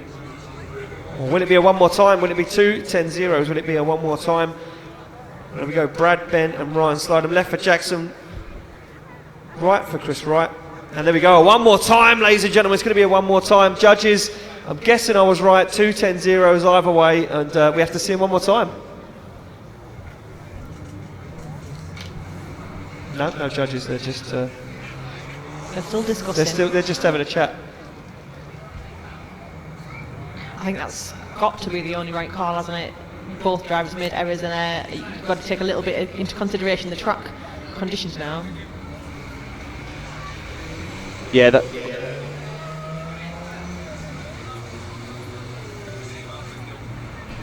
was one spin from Mike and 4 wheels off for Chris. That's 10-0, 10-0. Yeah, right.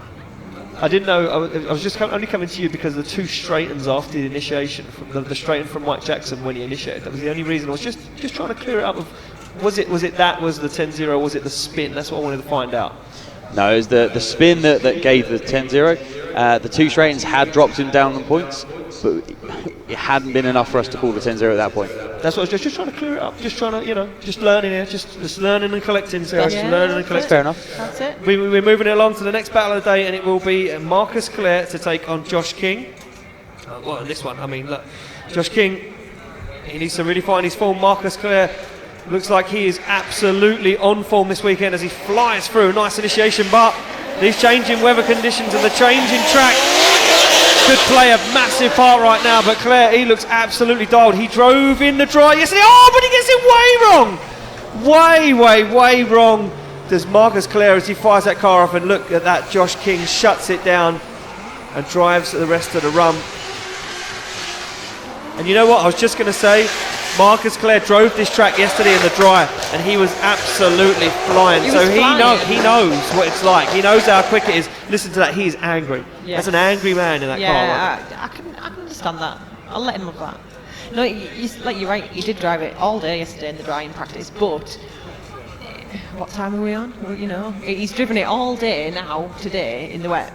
So you kind of get in that mindset, and you get used to how that is. And there's been a few runs to let this track dry out between this that he's just tried there and his last run. Yeah. So the conditions have changed massively. Last run he went out and it was really wet.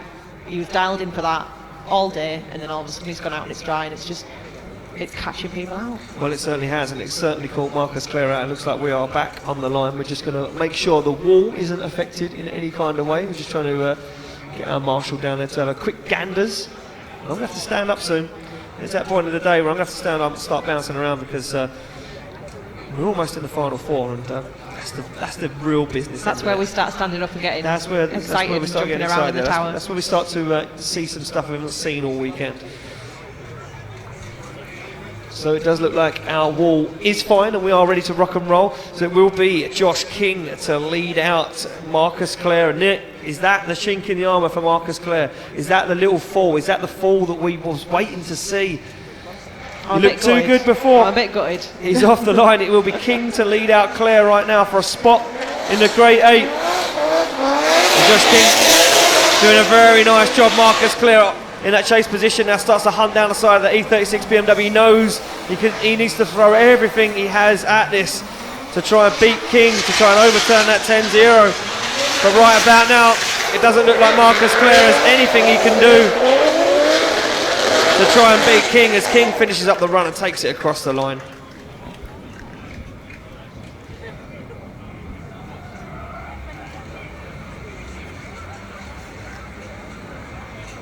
So these guys come back to the middle of the circuit to receive their decision.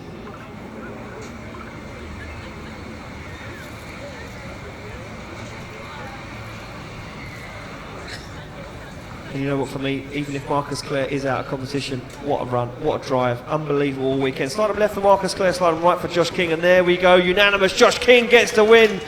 But ladies and gentlemen, as he makes his way off circuit, please show your appreciation for Marcus Clare. What a drive all day. That guy was absolutely incredible, and you know what? I can't wait to watch him progress and grow into the driver in the BDC, because he is a future star. Yeah, I think you're right. We spotted him yesterday and said, like, let's watch this guy, because he has got something. He certainly for sure. has. I mean, yeah, okay, he's knocking himself out there, but that is the way it goes. Pushing hard. That's not going to be the last we see of him. No, definitely not. Up next on the line, Luke Barker to take on Paul Cunnington. Now, Cunnington, well, look, fourth place a lot this year. He did end up on the podium at one event. Barker yet to get that podium in the UK, yet to get past top 16 in the UK. Can he do it? Can this be the weekend that Barker has been praying to come? He needs to earn his stripes here in the UK. He's been to Ireland and proven himself, but back home he just can't get a taste of that champagne. No, he's just getting no luck over here, but these are two drivers that are really, really wanting this as well. You know, they're both in the same position where they can't quite get there. No, exactly that. And Cunnington, he currently sits fourth in the championship. Well, he knows Ferrari's out. Yeah. So if he beats Barker right now and advances through, well, this could be a good weekend for Cunnington. Oh, and a big error there for Luke Barker as he initiates and straightens up massively. A lot of grip in that car. They come flying into outer zone 3. And Luke Barker trying to get away, tags the back of that car on the wall. He's pushed himself offline. Cunnington doing the sensible thing, giving him some room to manoeuvre and making the dives when they count. Now Cunnington's want to go in for the kill. But Barker puts foot to floor and takes the back end of the car off on the wall.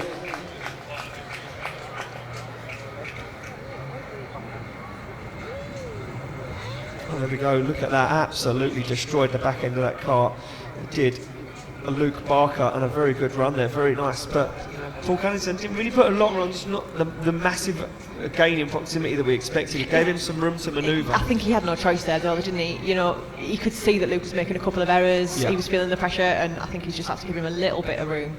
Otherwise, he's going to end up getting caught up with it all. Exactly that. Look, now, I mean, Luke Barker, we've seen him chase in the Drift Games National Series. We've seen the videos of that guy chasing the Irish around, Harry Kerr and some of them, to name a few. And we've seen him stick it on the door. He can get on the door when it counts.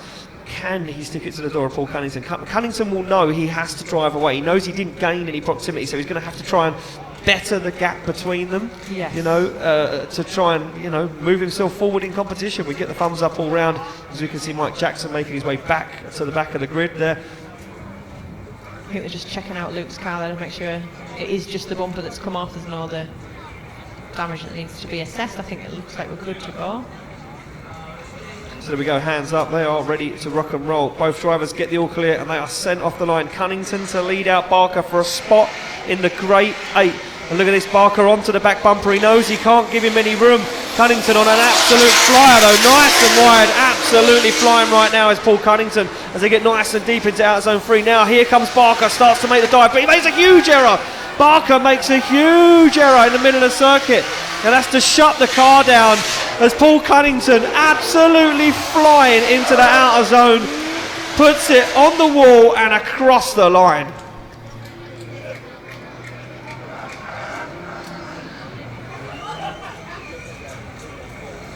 They're going to come around for the decision. Yeah, they're going to come back now to the middle of the circuit to receive their decision as they pull up, guys. Give them a round of applause. Both these guys put on a show. But what went on there for Luke Barker? That car completely shutting down. He stalled it up trying to get onto the door of Cunnington, and look at Cunnington, all smiles all round, and I can hear the Secret Performance Motorsport guys below me and the team Skid Risk cheering there. Look at this. Judges want to see a replay of what exactly went down. You see Cunnington on a very nice line. Look at the speed Cunnington carries into outer zone 3. Slows down perfectly, decel zone, that's what he's allowed to do. And there for me, Barker just gets it wrong, shuts the car down. Maybe he broke a drive shaft. Maybe broke a drive shaft or you know. Possibly. Or maybe he was carrying quite a lot of speed, wasn't he? So when Cunnington slowed down. He didn't continue. Look, the little wobble wouldn't have gave you the opportunity. You wouldn't have stopped drifting completely. You would have tried to go again. So unless it shook him, maybe, I don't know. But like you say, it could be a drive shaft or something. I think it's a drive shaft. I think it's something much more to that that meets the eye at the moment. So we're waiting to get the decision in for the Barker-Cunnington battle. You know what, Cunnington? He's fourth in the championship. If he moves through, he could leapfrog Ferrari and claim some points, especially if Cunnington ends up near the podium.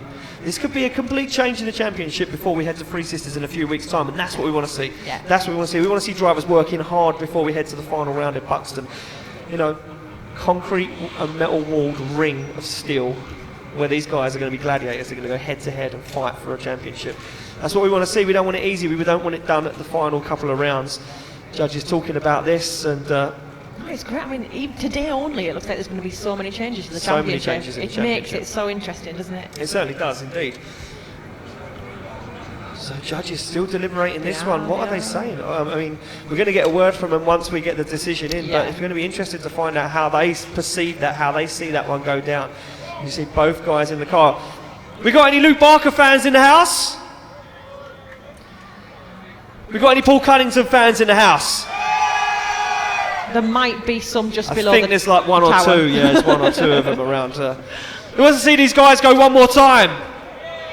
Oh wow, no, the Cunnington fans want it. They want it. They want to see him go through. Well, we're waiting on a decision. Judges still deliberating this one. They're trying to get the replay. They're trying to see what they need to see on the replay. And Either way, this decision is going to be bittersweet for me because both of these drivers are so deserving of a break. I mean, look, for me, it was clear cut. For me, it was clear cut. I was like, look, there was an error from Barker. Look, he stalled the car up. He shut it down. Cunnington was in a D-cell zone. That's how I see it. I'm not a judge. I'm a I commentator. would see it like that, but like Decisions you in Sarah's. Oh wow! And Cunnington gets the win. Cunnington gets the win and advances through. Judges, you took a little bit of time to deliberate that one. I thought that it was simple. I thought it was easy. Was it as easy as what it was, or obviously not? Yeah, we just wanted to make doubly sure that Paul didn't put four wheels off before Luke shut it down. So obviously the first zero scored ends a run. So that's what we were trying to look for. But unfortunately with the replay glitching, we just got told that the replay would glitch again. That's how it was recorded. So we wouldn't be able to use that as like a backup or like a reference. So we call it on what we saw, which was Paul, yeah, he stalled up but in a slowing zone. He then came out of it. Luke obviously shut down, and that ended the run. Oh, so there we go. Paul Cunnington getting the win. And yeah, look, I was right again, Sarah. And You always are, dear. sometimes, not always. I'm giving Toby the thumbs up. We're going back to the one more time of Chris Wright and Mike Jackson. This one, well, was a tale of two. Carbs? That's the I one. think that's the one you're looking for? Yes, Yep. the word I'm looking for. 2 spins, 2 10-0s. Well, this one, can we see a clean battle? Mike Jackson to lead, and Mike Jackson, look, got the car dialed. He's carrying a lot of speed. Big understeer. Oh, wow, he's going to avoid the wall just about. Sarah, that was a moment for everybody here. Everybody just inhaled really quickly there. Mike Jackson come through out of zone 2 like a bat out of hell, and even Chris Wright, he carried the same sort of speed, and he took a step back and thought, well, mate, you are going way too fast. That was a very, very close one there for Chris Wright. I got the head honcho sitting about 10 foot away from me, and he turned around. He was like, if that's going to happen, I don't want to see what's going to happen there. That was very, very close. Yeah, I did think we were going to have bits of Mike Jackson Jackson's everywhere. car everywhere, yeah. Luckily not. Well, I mean, now we've got over that. So if we're back to a 10-0 again on the one more time. So if Chris Wright could not spin, we'd be all right. We'll get someone through to the Hopefully, great I eight. mean, because we can't one more time. No, judges have to come to So the decision. they're going to have to decide on this one, however hard that might be. Exactly that. We get the thumbs up all round. It will be Chris Wright now to lead out Mike Jackson. Mike Jackson, well, I mean, he's in that chase position. It's a hard place to be when you're trying to overturn a 10-0.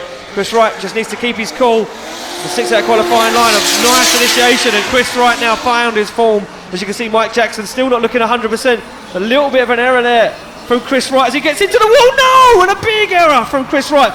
And not a spin, surely to God, no. Almost contact again as Chris Wright stops drifting and now reinitiates, gets into the outer zone, and Mike Jackson shuts it down. And, well, I mean, if you wanted a story, that's a story. Neither driver can clearly handle racing each other. There must be too much pressure. Yeah, there must be some sort of underlying There's got to be.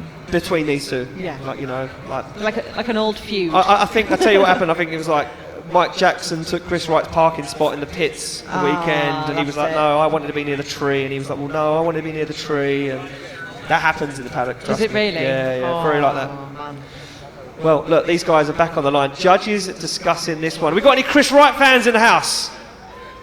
We got a couple. How about Mike Jackson fans? Oh, we got a lot of Mike Jackson fans. Who wants to see it one more time? I think we could bend the rules a little bit. We've got plenty of time. We could squeeze another one more time into it. You reckon? Yeah. I'm just surmising this one more time. It might be done. It might be one of them going through. It might be a blue car going through to the Great Eight. How is it done? Well, judges deliberating this one, and see Ryan Pothecary putting his point across, and then Manuel up there putting his point across. All comes down to head judge though, Brad McQueen. Now he has got a lot of pressure on his shoulders. He is the head judge, so he ultimately, I mean, if it's a split way one, if it's split between the two judges, if Ben says Chris, if Ryan says Mike, it comes ultimately down to Brad McQueen. Brad McQueen has to make that decision. Does he say one more time and give everyone a fair, clean battle, or? I mean, the speed that Mike Jackson come into that initiation in that outer zone, through outer zone 2, was just incredible. How he avoided that wall on the end of that building, I don't even know. This is what impresses me quite a lot. I don't think people how they don't sometimes crash so much. Well, yeah. I mean, how they handle the cars at that speed. How they handle, yeah. I mean, some of them do handle it at speed, some of them don't. Well, no. But in general, they can all handle a car, like, especially when it's out of control anyway. Do you know what I mean? That's the way they have to be to drift. But when it's even more beyond their control like this, look at the replay of Mike. Oh, so close. How he missed that wall. So close. Sometimes it's luck. It is luck. Sometimes it is driver skill. I've just moved my paperwork, and I've got a special birthday shout out to do today. And I nearly forgot all about it, and I was asked by numerous people to do this shout out. And this one goes out to Oliver Evans' dad. We like to call him Old Spice. Oh. So happy birthday to Old Spice, 60 years old. Happy birthday. Happy birthday, Old Spice. I know he's down here this weekend, obviously supporting his son, drifting. We call him Little Legs Ollie. Oh. He's only little. Oh.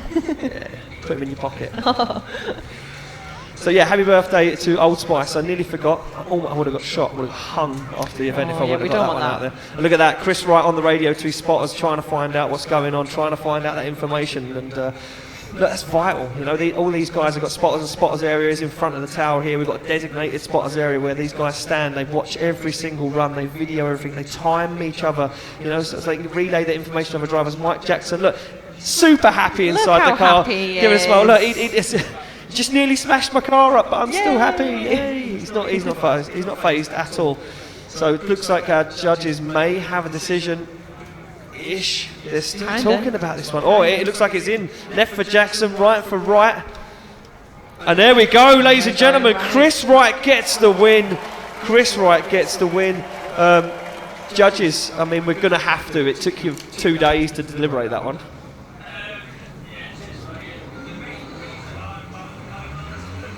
Right, so yeah, the main reason for that is we can only run one more time. They both had errors on their second runs. However, we had to deem where on the track who had achieved more based on the spins. So Chris Wright had a straight and an error further around the track, therefore he goes through. Wow, so look at that. It comes down to who completed more of the circuit drifting than the other driver. And obviously, Mike Jackson spun after outer zone 2, and Chris Wright made it to at least outer zone 4. I mean, look, this is what it comes down to when these guys... Yeah, of course. We keep it moving, though, and we move it along to the next battle of the day. And it will be Charlie Hume to take on Ian Rutherford. Ian Rutherford sits on the line, and that epic battle with him and Carl Farrar.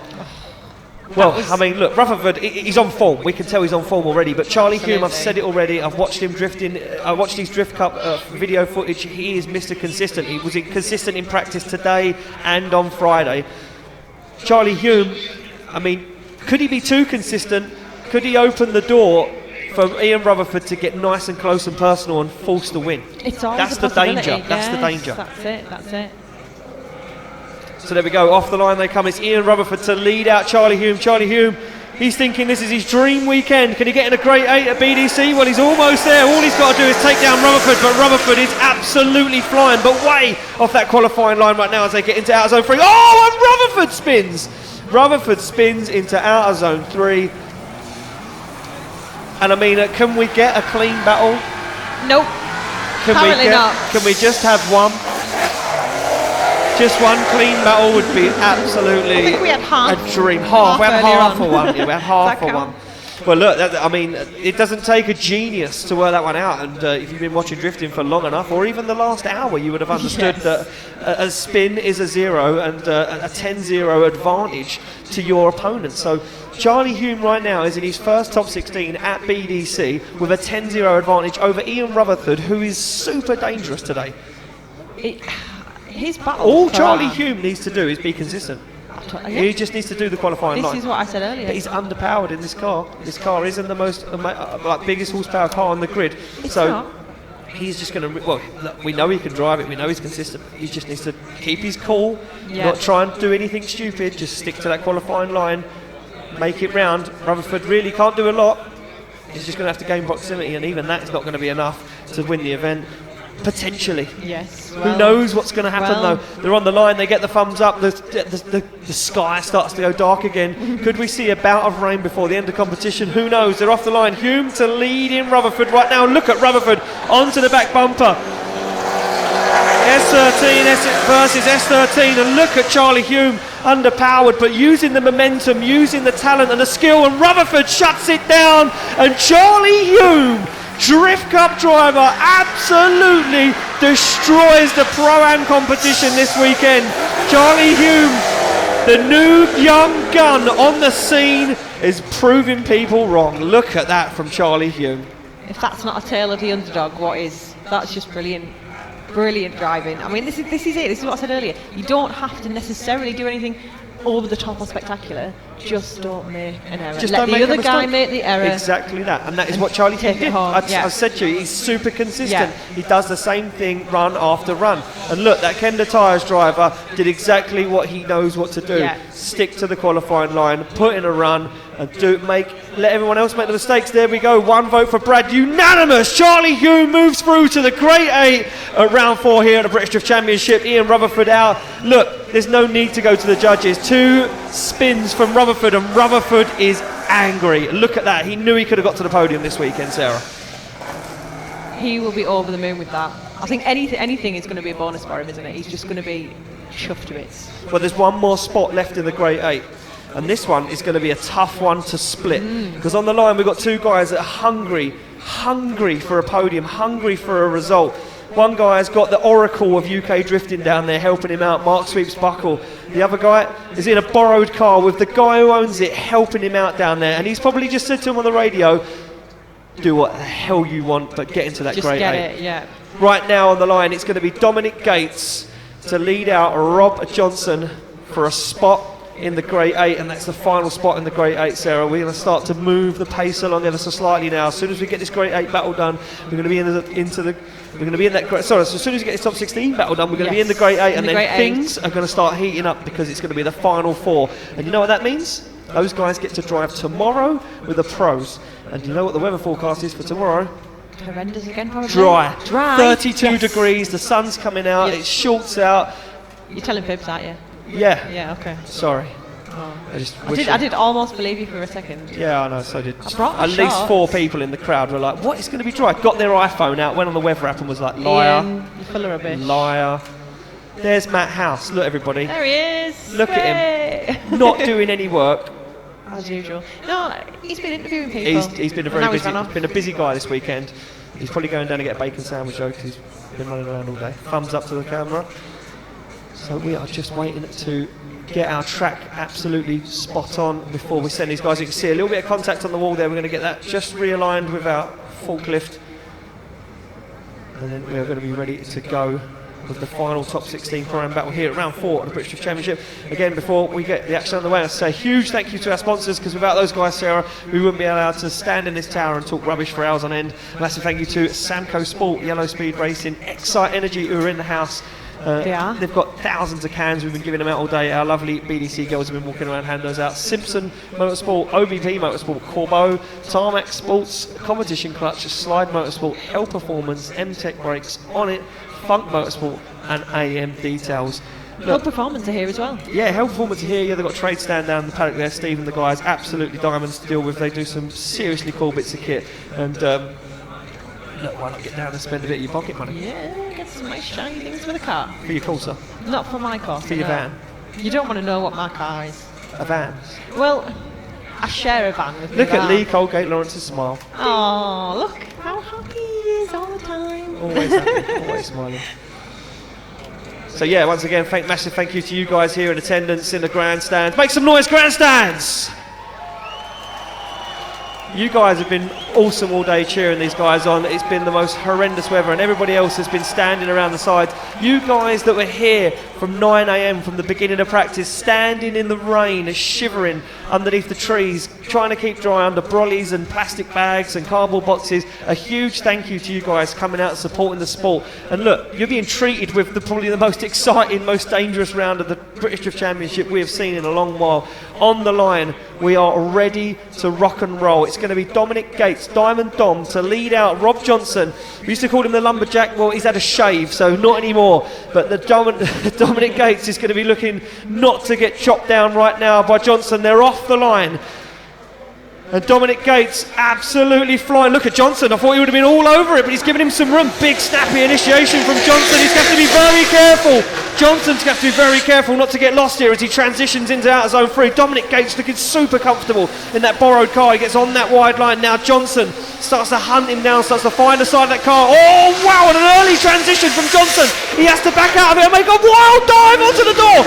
Johnson just defied physics with that transition as they take it across the line. I didn't know which one to watch. I was like dashing from one to the other. This is it now. We're starting to get down to final fours and Rob Johnson, that dive from Rob Johnson, he transitioned at the end of the teardrop and still made the transition. How he didn't hit the wall or Dominic Gates, I don't even know. Dominic Gates was absolutely flying though, and I think for me Rob Johnson was left a little bit napping there. He gave him some room and Dominic Gates took it. He flew away, and Johnson now, he's probably sitting there, he's on the radio to Mark Buckle below us, and Buckle's probably saying to him, look, you have to just go 150% here, put the hammer down, get that car in fourth gear and absolutely try and drive away, because Gates was gone. Look at that out the gate. Rob Johnson does exactly what we wanted him to do. He's flying, and now Dominic Gates needs to play catch-up. As Johnson gets nice and deep into outer zone 2 and a good transition into 3 will set him up perfectly for the wall. Johnson keeps that car absolutely balanced perfectly. Good qualifying line so far from Johnson, but look at Dominic Gates all over the side of the car. An early transition from Gates, but Gates messes it up. Gates gets it wrong. He gets him caught himself in the middle of the circuit, and Johnson's into the wall. It's all going on. Right, this year is my first year in drifting, as many people might know by now. I'm loving the journey. I'm thinking I'm learning how it goes, what happens, what to expect. And just when I think I know what's going to happen, that happens. Let me tell you and then something. I'm like, what is drifting? Because this is just blowing my mind. Let me tell you something. I'm nearly 15 years deep in this game. And every single event I go to, it blows my mind. Because guys change and they adapt, and the cars change and the tyres they use change, and every single event I go to, whether it be in the UK or Europe or the Middle East, everything is always different, and you see something spectacular at every event. Insane. It's like it's not like any other motorsport. So Dominic Gates, we just see that replay quickly in the background there. Look at that. Johnson was in the wall and he held on to it. Dominic Gates tried the same transition that Rob Johnson did and couldn't make it happen. He had to straighten up. Johnson pulled it off. How he pulled that off, I don't even know, but I think that could be the saving grace for Johnson. I think the saving grace for Johnson was making it stay on angle into that outer zone. Could well be. Because that huge straighten in the middle of the track there for Dominic Gates, that could be the end of his weekend. And look at that Johnson smiling in the car. Look, this man in front of you right now, he had the clutch and gearbox out of the car just Friday night. He worked on his own through the night to put a clutch in that car and the gearbox back in to compete. He got here and his radiator fan destroyed itself. One of the guys that drove their road car here said, here, take the rad van, off my road car, and go have some fun. That is what it is all about. Adam Charville drove up the road for an hour to get a clutch to bring it back for Rob Johnson. That is amazing. This community, the supporters, the fans, It's the unreal. drivers, everybody here are incredible. It really is. And it makes me so Absolutely. proud to be involved in the British Drift Championship because everybody is so friendly. There isn't one person in the paddock that I walk past and think, he's not a nice guy to talk No, to. Everybody absolutely not. is so good and down to earth. And look at Rob Johnson. Give him a round of applause, ladies and gentlemen. Dominic Gates and Rob Johnson. Judges deliberating this one, and this is not a clear-cut decision. This is not as clear-cut as what we thought. And Rob Johnson said to me on the phone last week, he said, I'm not going to smash my car up. I'm not going to damage it this weekend. Yeah, nobody should ever say that. It's not going to happen. No. It's too late for that. Well, we await a decision to come in. Rob Johnson looks to the judges, puts his hands up. He's like, I don't know what's going on. It's in. Left for Gates, right for Johnson. One more time. Oh, it's a one more time! Judges, we go to you. You couldn't split them. We got to go again. Yeah, there was a catalogue of errors from both drivers. They were cutting corners, scrappy in both areas. But what we wanted to see was whether or not Dominic Gates had all four wheels off the track on the very end of the corner. We can't make that out. It's not fair to call it on that decision. And because of the scrappy runs from them both, we're going to send them one more time. So there we go, a fair enough decision from our judges. Yeah, couldn't see what they needed to see. Look, it's the only way to go. The best decision, send them again, let them have a fair battle, and these guys we know are going to put on a show whatever happens, and that is the one more time battle of Dominic Gates and Rob Johnson, the final battle of our top 16. I'm not sure if these guys are going to go straight at it or if they're going to go to get tyres and refuel and check the cars over. There was some contact with the wall from Johnson, we see that, and Dominic Gates. So we're going to wait to find out. I'm just looking at my track marshal now, Toby, to see what's happening. He's giving me the 1 minute, sir. 1 minute, sir.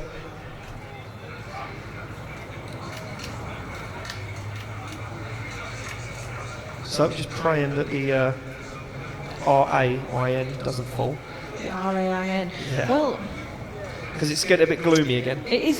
The temperature's dropped a little bit again. By the start line, it's starting to. The clouds are starting to be a funny colour, and it's. I mean, that could mix it up. If we get into the tail end of the Great Eight, and yeah. And it's not like it's not happened before. It's happened a lot of times, and the BDC, well, it likes a drop of rain.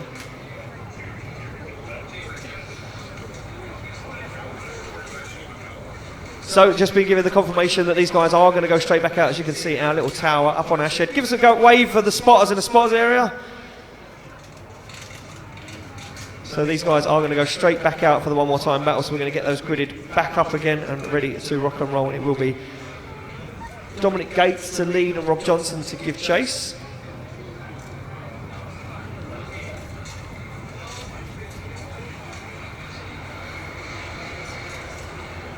So it does sound like, yeah, I can hear it. Dominic Gates down there on the start line, just warming up his tyres as he falls up to the grid. Johnson are ready to go. Well, Sarah, we had a bit of a scrappy battle last time. Judges couldn't call it. Hopefully this one a little bit more clear-cut. They've felt each other out. They know the track conditions. They know what they're doing. And here we go. It will be Gates to lead out Johnson. Now, Johnson, he knows he needs to be on the back bumper. He needs to force some pressure here onto the side of Gates, and look at this time, no separation as Johnson jumps onto the back bumper, and a nice initiation there from Dominic Gates.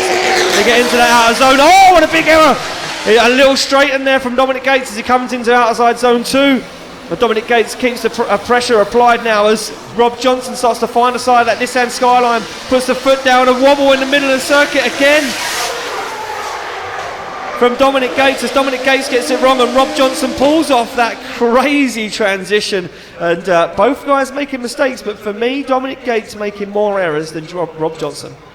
Yeah, that's it, and it's all about, you have to be chaseable, don't you? That's it. Well, this is it. This is what we do qualifying for. It's to find out who has the best lead line. It's to find out who is the most confident lead driver. And Dominic Gates, I mean, he qualified 6th. So technically, he should be the best lead driver. But let me tell you, something's changed. the weather, the track, Yeah. it's dried out massively. It was fine in the wet for Dominic Gates. In the dry, this car might be a little bit of a handful, it might not be playing ball with him. And you can see that, you can see the line he took and where he made those mistakes.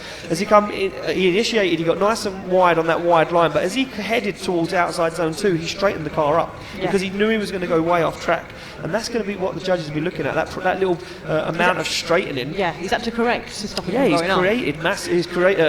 corrected massively because this is the narrowest point of the circuit. With 2 solid white lines, you drop a wheel over there, although it's gone now, and our track master will paint it again. They're off the line. Johnson to lead out Gates for a spot in the Great 8, and a little bit of separation there as Dominic Gates fires that car in. Johnson absolutely flying. Fires big angle at it as he now finds out zone 3. And look at that from Johnson as he gets on the throttle nice and early, not too much slowing down. Gates looks for the side of the S14 though as they come through the middle of the circuit, and this is a lot nicer. It's a nicer lead from Rob Johnson as Dominic Gates now applies the pressure. Gates puts the pressure on, but he makes a big error and comes off in the middle of the circuit as Rob Johnson finishes up the run, and I think that could be the end of it. I think that could be the done deal for Dominic Gates. Too many mistakes in the lead and the chase for Gates. I think it could be the weekend over, but I'm just surmising. I'm just creating all we can do from our seat. creating a story. I'm just creating a story.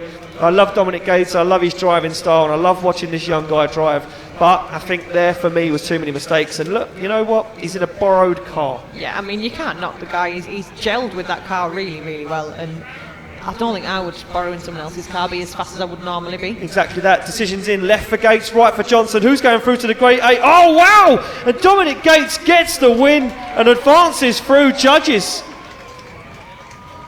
Yeah, it's all stems down to Rob putting 4 wheels off between slip 5 and 6. He literally drove through fully outside of the area or outside of the track there. Dominic stuck with him in his chase all the way to the end. There was a bit right at the end there where Dominic was on the inside of the track, pushed across, 2 wheels off maybe just before the end, but not enough to overturn the 10-0 that Rob already scored.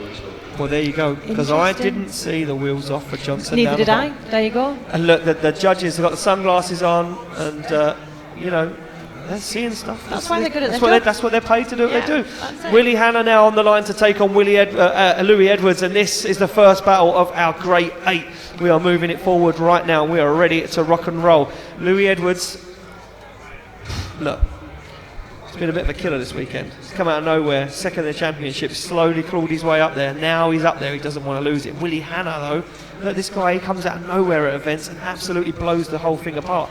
Could he upset the championship? Well, it looks like he may do, but he's got to get through Louis Edwards first. And Willie Hanna currently 7th or 8th in the championship. So not a lot in it. He might have moved up. I think he's moved up to 7th in the championship right now as he stands. Because so many guys, some of the top guys have moved out of the championship at the moment. Here we go. Willie Hanna to lead in Louis Edwards. As Louis Edwards using all the momentum and pace in that car he can as he dives straight onto the door as Willie Hanna gets into the outer zone. Now this is where Willie Hanna will come alive. He'll squeeze the accelerator and try and drive away from Louis Edwards, but Louis Edwards isn't scared to make those big dives as Louis Edwards shortcuts the track and dives back onto the door one more time as Willie Hanna takes it to the wall and across the finish line.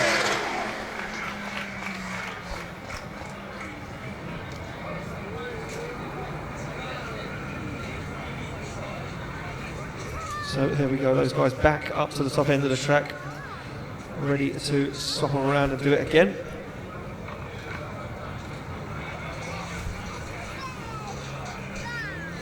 Louis Edwards now, he sits in that lead position, Sarah. Willie Hanna to give chase. Can consistency be the key? Once again, can Louis Edwards take down Willie Hanna? Well, we're about to find out. They're off the line and ready to go. Edwards to lead out Hanna for a spot in the final 4. Now look at this, nice initiation, but he's very shallow. There's Louis Edwards, but he makes his way out to outer zone 2 and a fast transition back. Hardly any dab of the handbrake, just using that left foot brake, and it slows up Willie Hanna. Willie Hanna has to think about what he's doing there. Oh, and contact with the wall from Louis Edwards almost upsets his line, but he stays in it as Willie Hanna gives him some room to manoeuvre. They dive across the track into that final outer zone and across the line.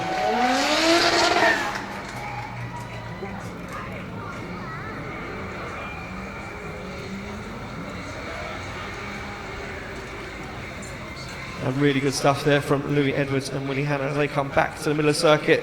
Who will be the first driver to make it through to the final four? And who will be the first driver to get a shot at driving tomorrow with the pros and a shot at the podium? It looks like the decision's in. Slide them left for Hannah, right for Edwards. One vote for Hannah. Oh, well, it's going to be one more time. It's going to be one more time. Judges, we go to you. One more time. Sorry, we did have a bit of a technical issue there. We all did actually go for one more time there. All So one Willie more put time. a good lead in, and a little bit shallow between 1 and 2. But Louis, again, no proximity at that point. Starts cutting the track a bit, shallow angle. Gained it in various places during the track, but didn't really stick to Willie for the whole thing. When they switched around, Louis actually put in a decent lead run again, but slightly better than Willie's. But Willie's chase was just a little bit less impressive, and a similar kind of thing. Gained proximity, then lost it. So we called it 6-4, 6-4. So we need to see them again. Oh, so there we go, Sarah, one more time. And these guys not making it easy this weekend for our judges. They're absolutely not. It's been close on quite a lot of these battles, but I love hearing the judges' explanations because for me, I like to know what I've missed. What did I miss there? And they tell me that, you know, they explain. People at home might be wondering the same thing. What? I didn't see him do that. Exactly, you know? that. I don't see a lot of stuff. Ben Manuel apparently, earlier on when there was a bit of an incident, Ben Manuel was like, did you not see he drove through there? And I was like, no, didn't see it. My mind was... Even though there's only 2 cars, there is still a lot going on at the There's same a lot time, going which on, yeah, sounds exactly a bit that. unusual, but there's quite a lot to take in. Well, look, these guys are back on the line and ready to go. No messing around. Louis Edwards says, yeah, I'm ready for action. And Willie Hannah, he pulled the helmet back down, he done up the strap and he said, let's go for it. Let's do this. I want to be in that final four. I want to drive tomorrow. I want a shot at the podium. Louis Edwards says, look, my championship hangs in the balance with you right now, Hannah. Can you take me down or can I take you down? They're in to the first corner. And Willie Hannah gets nice and deep into outside zone. But look at Louis Edwards as he makes a dive into outer zone 3, locking up the front brake. Look at Louis Edwards. What a guy, what a driver as he pushes onto the side of that R33 Nissan Skyline. As Louis Edwards now once again makes another dive. They get onto the wall. Louis Edwards in the smoke and on the side as they bring it across the line.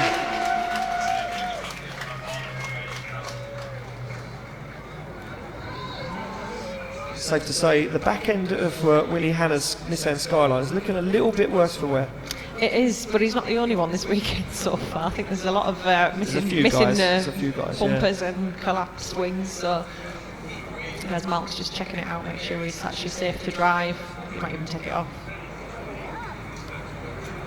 Yeah, you can see him there, just giving it a little wiggle. A little wiggle, just a little wiggle, just to try and. There we go. There we go. I'm just going to get rid of that out of the way. That'll do. Don't need that bit. That's not required anymore for Willie Hannah. Yep. That's it. Thumbs up all round. It's just, don't worry about them bits. I've sorted that out for you. On the line, Louis Edwards to lead, Willie Hannah to give chase. Well, look, Louis Edwards, this means the world to him right now. Placing the final four will kind of cement his championship and try and overturn Martin Cowley. Martin Cowley watching from the sidelines, hoping that Louis Edwards goes down. But look at Louis Edwards absolutely flying away from Willie Hannah. Willie Hannah has now got a lot to play for. Oh no! Willie Hannah and Louis Edwards, what are you doing to us as Louis Edwards throws it away? And you know what, Sarah? I thought that was a done deal. Yeah, I did. I bet everybody did.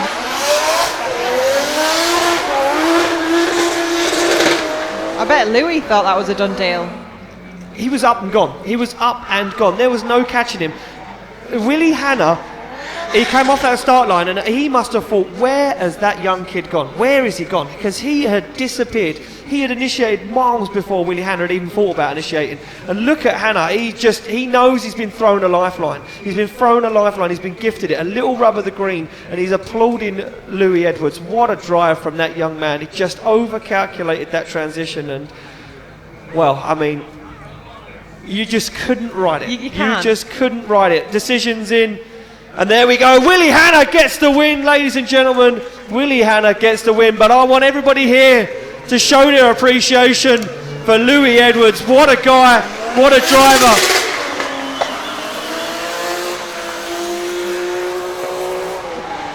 And no need to go to the judges, Sarah. If you're facing the wrong way, you're not winning the event. Pretty much. That's kind of rule number one, isn't it? Yep.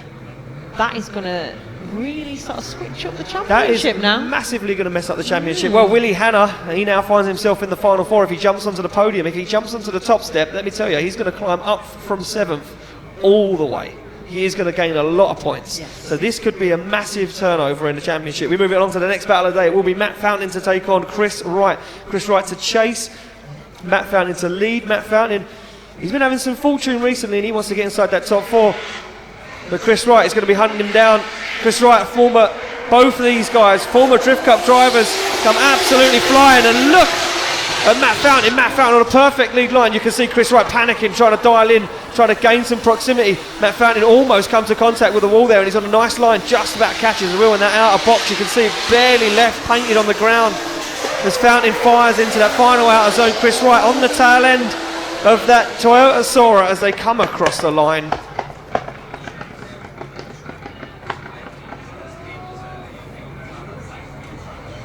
So there we go, nice clean battle for once. No contact, no spinning, no one in the wall, no one smashing off of each other. It almost doesn't feel right. It doesn't feel right. It feels like we're cheating a little bit on this event. That was too easy, that one. Too easy, that one. Can we go again? We are going to go again now. We are going to go again. Cool. So it will be Chris Wright to lead this time. It will be Matt Fountain to give chase. It's all going to come down to this, because Matt's run there was pretty tidy from where I was at. Matt Fountain's lead was very, very tidy. Chris Wright made a couple of errors, but that was only shortcutting the circuit to gain proximity that he'd lost, and that was because he lost on the initiation. Chris Wright, he's going to try and drive away, but Matt Fountain will be on the radio to his spotters, and he'll know that he needs to keep up. But he's not doing it. He's not doing what we thought he was going to do. Now Matt Fountain is giving Chris Wright a little bit of room. As Chris Wright fires into outside zone 3, Matt Fountain is going to try and gain some proximity. He's going to try and put the foot down now, dive up onto the side of that 350Z as he makes a last-ditch attempt to get on the side. Chris Wright, though, is on the wall and he is absolutely gone.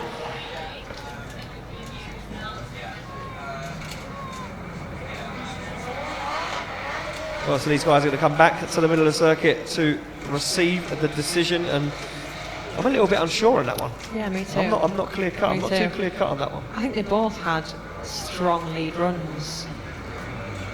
But did I see Chris wobble a little bit into clipping point 3? Was that just the way I interpreted it? Was that fine?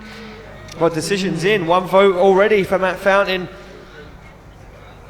And there we go. Matt Fountain gets the win and advances through to the final 4. Judges, we just come to you for a quick analysis. Across, right. Yeah, right here. Turn So your tablet off then.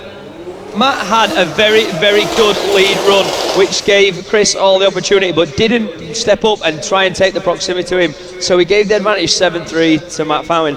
On the second run, he had a scrappy chase, and obviously Chris had a better lead run, but it was a 6-4, not enough to overturn the 7-3. So Matt took the win. So there we go, Matt Fountain getting the win, Sarah. I'm advancing through, and just 2 more battles to go to fulfil our final 4, and then things really start getting hot. First battle of the order will be Josh King to take on Paul Cunnington. And look, Cunnington's been in this situation before, facing the final 4. He's been in that final 4 before. He knows what it tastes like. King, he hasn't been there for a while. This is another where you've got 2 drivers that really, really want this. Exactly that. Here we go, off the line. Look at Cunnington, onto the back bumper he goes. No messing around. This one's going to be close and dangerous right now. Josh King comes firing into that outer zone. You can see Paul Cunnington just dial it off ever so slightly as they fire into outside zone 3. Cunnington on the inside of the track trying to gain some lost ground. Josh King sacrificing outside zone 5 to get away from Cunnington as he gets into the outer zone. Josh King has started to come alive. He's started to feel himself right now, and that is the Josh King we know. Absolutely. That, at the beginning there, I'm going to ask a technical question now. Might be well within the rules, but people might have noticed what I noticed. As they were coming down the straight when they come out, right, Josh King moved right across. Is he allowed to do that? Yeah.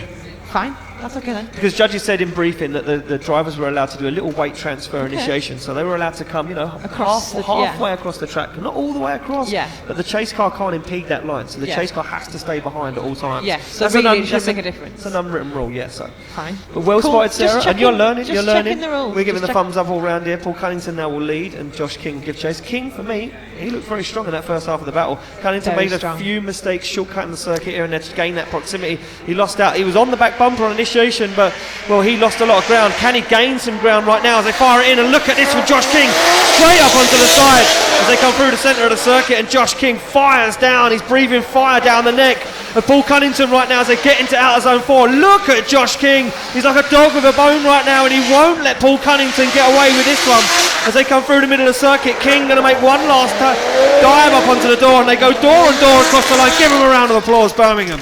Absolutely unbelievable. That is the Josh King we've been waiting to see again, isn't it? That's the King I've been waiting to see for quite a while. He's had a little bit of misfortune. Look at that. He's hyped inside the car. Yes. He's had a little bit of misfortune. Things have not gone his way recently, but he is dangerous behind the wheel. And that's the Josh King that I first met, the one I first see. And it's been a long time since we've seen Josh King back on that kind of fall. Paul Cunnington, though, look, don't take anything away from him. He can drive. And absolutely. This weekend, I think he was just ever so slightly outpaced there by Josh King. That's all it comes down to. I mean, Cunnington's done some really, really strong runs to get up into the Great 8 anyway. Ladies and gentlemen, they're out of the car. Give them a round of applause. Josh King and Paul Cunnington. And Paul Cunnington, look at him. He's saying to him, look, well done. You know, he kind of knows, but who knows? Decision's in. Left for King, right for Cunnington. And there we go. Josh King gets the win and advances through to the final 4 judges. That was a nice battle. That's exactly what we like to see. Yeah, really, really good there. But Josh actually took an advantage over both runs there. He had a great lead. Paul, a little bit of a scrappy chase. He did gain some proximity from cutting the track, though. When they switched it around, Paul put a reasonable lead run in, but Josh really handled it well, stuck with him, transitioned nicely behind him. It was the closest we've seen someone between 1 and 2. Yeah, really good to watch. So well-deserved win there for Josh. There we go, Josh King taking the win, advancing through to the final 4, and just one more spot awaits. And this one, well, I mean, look, the new young gun, the new guy on the scene, Drift Cup driver Charlie Hume, Mr. Consistent, sits in chase position. He is going to be taking on Dominic Gates, Diamond Dom. He's had a turn of fortune this weekend. The car's working, the borrowed car is working for him, and he's looking good. But look at this, Charlie Hume on the back bumper already. He knows these DDC boys don't mess around, and you have to put foot to floor if you're going to put yourself into the top 4. And Charlie Hume right now looking for the side of that R34 Nissan Skyline, but Dominic Gates on an absolutely perfect lead line at the moment, absolutely flying his Gates. He gets nice and deep into outer zone 6, onto the wall goes Dominic Gates. He sacrifices 7, but he gets 8 and takes the bumper off on the wall across the line. Incredible stuff there from both those guys. Dominic Gates doing a very, very good job in that lead position. Nice tidy line, and Charlie Hume not really putting a foot wrong in the chase, Sarah. This is it. This is my theory.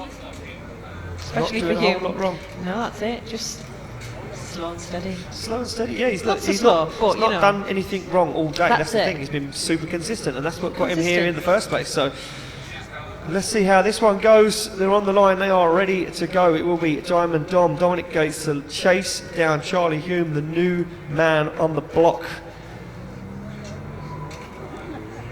And we are ready to go. We get the thumbs up all round the tower. This is for the final spot in the final 4. Business after this, it's going to be podium time. But who will make it through? Will it be Charlie Hume or will it be Dominic Gates? And look at Gates on the side already as they fire it in. Kenda tyres on the back end of that S13 of Charlie Hume, and a big error there from Dominic Gates. He's washing around in the middle of the circuit, and Dominic Gates now finds the side of that S13, but a big error from Dominic Gates. He almost comes to a complete stop as Charlie Hume fires through the middle of the circuit, nice and deep into outer zone 6. Back onto the wall goes Charlie Hume as he takes it across the line. Unbelievable. He's like a machine. He just does a consistent line every single run, and it just pays off. It certainly does pay off. And look, this guy, a lot of people knew who he was. He's been around for a long time driving. You know, he's not an unfamiliar name in UK drifting. But Charlie Hume, hadn't really stamped his authority on competition driving. You go and see him at a practice day, lots of fun. You drive with him, he's always a good time. He's a party time guy. But when it comes to competition driving, he hadn't really shone his light. He hadn't really shown himself. A Drift Cup 2 weeks ago, he showed everyone who he was. Can he take it through to the final 4? It looks like he could. And there we go, Charlie Hume gets the win and advances through to the final 4 here at the British Drift Championship. Dominic Gates out judges. Yeah, it all How comes about down. that? Sorry, all comes down to Dominic Gates on his chaser on there. He sort of bailed out of it. Not sure what happened there. Charlie put in a decent lead run. Dominic, coming into 3 to 4. He sort of stalled up, he straightened up, he then tried to get back in it, straightened up again. At that point it was all over for him, and Charlie took the win. So there we go, that shut down as he gets into outer zone 4 for Dominic Gates. Just didn't give himself enough room to manoeuvre. He didn't anticipate the lack of speed maybe that Charlie Hume was going to not have there. He slowed down to get that perfect line, and as he was trying to build the speed back up again, slowed Dominic Gates down. Dominic Gates, he's an experienced driver. Unfortunately, just didn't anticipate that, knocked himself out of the battle. But that means we have got our final 4. This is it now. This is the business end of the deal. These next battles are for the final. These are for the steps on the podium. This is what it all comes down to. This is where all the work, all the blood, the sweat, the tears, the money, the hours travelling across the country, this is what it comes down to. For some of these guys, well, this is for the championship. This is to claw points back into your championship. That's it. It just all comes down to this moment thing. I mean, they must be feeling nervous. They must be feeling nervous. I know they're feeling nervous. I've been in their situation. I've been in the final 4 before, and I've got back to that start line after getting the car prepped, and you sit in that car and you look down the track and you say, everything I do now affects how my podium sits. And every single movement, every single thing you do in that car makes an effect on how your weekend has played out. Look, these guys know this. We're over halfway through the season now. This is it. This is where the championship. Well, we thought it was going to be cemented. We thought today. I thought to myself. I said last night. I think Martin Cowley. I think he could do good things today. He was on form all weekend. I think Cowley could, cement his championship and be done this weekend, but wasn't to be. And Louis Edwards, out of nowhere, tore the championship up. Did he claim more points than Cowley this weekend? Did he jump above Cowley? Is he now sitting high on the ladder? Willie Hannah, he was in 7th place in the championship. He only needed, a handful of points to climb himself up in that 3rd, 4th place. Farrar out, top 32. Knocked himself out of competition, going too hard into the wall. Look, the championship's changed, Sarah. You don't get many championships, many type of motorsport that changes this much this quickly, and this is why everybody should get down to watch it, because it's just unpredictable, and that is what makes it so exciting. Exactly that. It makes this championship can change in a heartbeat. Yeah. It can change in a heartbeat, and we see that in a top 32 battle. We see our first place qualifier knock himself out in the top 32 battle. Damien Choppin, 32nd place, made it through to the top 16. He's gained some valuable points. As you can see, live camera down there on the ground, just getting some shots for you guys, and you can see how destroyed these clipping points are. And I can hear some tyres being warmed up in the background, and I can see those distinctive yellow headlights of Willie Hannah's Nissan Skyline appear on a start line. And well, he's going to be taking on Matt Fountain, who really hasn't made a move in the championship of yet, but this could be it. This could be what he needed. This could be the push forward to start driving aggressive and start making a move. On the line, it will be Willie Hannah to lead out Matt Fountain for a spot in the final. Here we go, they're off the line. Hannah to lead out Fountain, and Fountain's never wanted it more. Right now, these guys are hungry, and look at the dive from Fountain, but he's overcalculated it. Hannah puts foot to floor and starts to drive away. Willie Hannah is absolutely flying, but he makes a huge error. There's a huge error coming to out zone 3. The wipers come on the Toyota Sora. As Willie Hannah stops drifting, he shuts it down, and Matt Fountain taunts him behind. Wow. Incredible stuff. And you know what, for me, that's got to be a mechanical failure. That's got to be a problem with the car for Willie Hannah. That can't have just been anything. Nothing spooked him. That has to have been a drive shaft, a gearbox, anything. It's got to be. Even if he just misjudged it, he would have would have continued He would drifting. have continued. From what we've seen of him, he would have continued. If it was a drifting. gear change, yeah, he would have messed it up. He would have, struggled to get it back in A gear and tried to have completed the run. You can see our start line marshal Mount Standard. I'm looking at my marshal in the tower next to me, Toby, and I'm waiting for him to get that information to find out what has exactly happened. As soon as I know, I'll tell you guys here in attendance. Trust me. Will Willie Hannah call a 5-minute rule, or was it just an error? So here we go, I'm getting the information, getting relayed through to me now. Wow, so there we go. Ladies and gentlemen, I can tell you that the engine just shut down, just shut off completely, and he managed to start it again and get going, and now there's nothing wrong with it. Wow. Well, I hope for his sake it keeps going now. Well, look, it's a 10-0 advantage to Matt Fountain, and Matt Fountain could find himself a spot in the final right now, off the line. Fountain to lead, Hannah to give chase. Can Hannah defy all odds? Can there be a fault from Fountain? I don't think there can, because he's absolutely flying right now. Matt Fountain in that Wharton Motorsport Toyota Sora is absolutely on form. Nice into outside zone 4. He looks for that qualifying line. Willie Hannah makes another mistake there as Willie Hannah gets back onto the side of that Sora. And Matt Fountain is absolutely on form right now as he sticks it to the wall and across the line.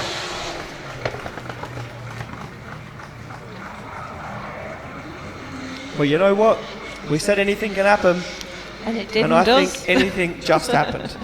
I think the third and fourth place playoff just found one of its first members. I think it did. I think you're right. And I don't think it was who everyone expected it to No. be. We've seen some of these guys go hard this weekend, and some of these guys don't deserve the decision.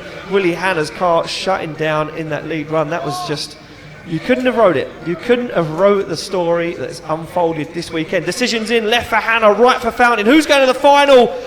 It's unanimous. Matt Fountain gets the win and advances through to the final. And Matt Fountain can't believe it. Look at Willie Hannah dejected in the car. He just cannot believe mechanical failure has hurt him. And look, nobody wants to see anyone go out like that. Matt Fountain wouldn't even have wanted to take that win like that. He would have wanted to do battle so much. Absolutely, absolutely. But it is just, unfortunately, the way it goes sometimes. Luck is not on everyone's side all of the time, is it? It must be so frustrating. I mean, if you throw in loads of power through your drive shaft and you snap a drive shaft, you kind of think, okay, Fair I enough. can understand how that worked. If the car Engine cuts cut out. What can you What's do? that about? Well, look, we're back on the line, and the next battle it will be Josh King representing Team Fast Star to take on Kenda Tyres' very own Charlie Hume. And well, this again is for a spot in the final. Can Josh King do it again? Can he find himself in the final, or will the new man on the block, will he represent and do everybody in Drift Cup proud and step up and get himself a spot in the BDC final? He's already done everyone proud by getting to the top 4. I'd like to say I've got a good guess, but I haven't. You don't even know what's going to happen No, right now. we don't We know. are about to find out, though. We're on the line and ready to go. It's going to be Josh King to lead out Charlie Hume for a spot in the final. We're off the line. We're good to go. Mr. Consistent jumps onto the back bumper as Josh King fires into outer zone 1. Now puts the hammer down. But look at Charlie Hume all over the side of the BMW and a good transition back. Josh King gets wild into the outer zone. He's going to be very deep. Josh King holds onto it and sacrifices a little bit of line to keep away from the wall as Charlie Hume now makes another dive up onto the door as they go door on door across the line. Give it up for Charlie Hume and Josh King.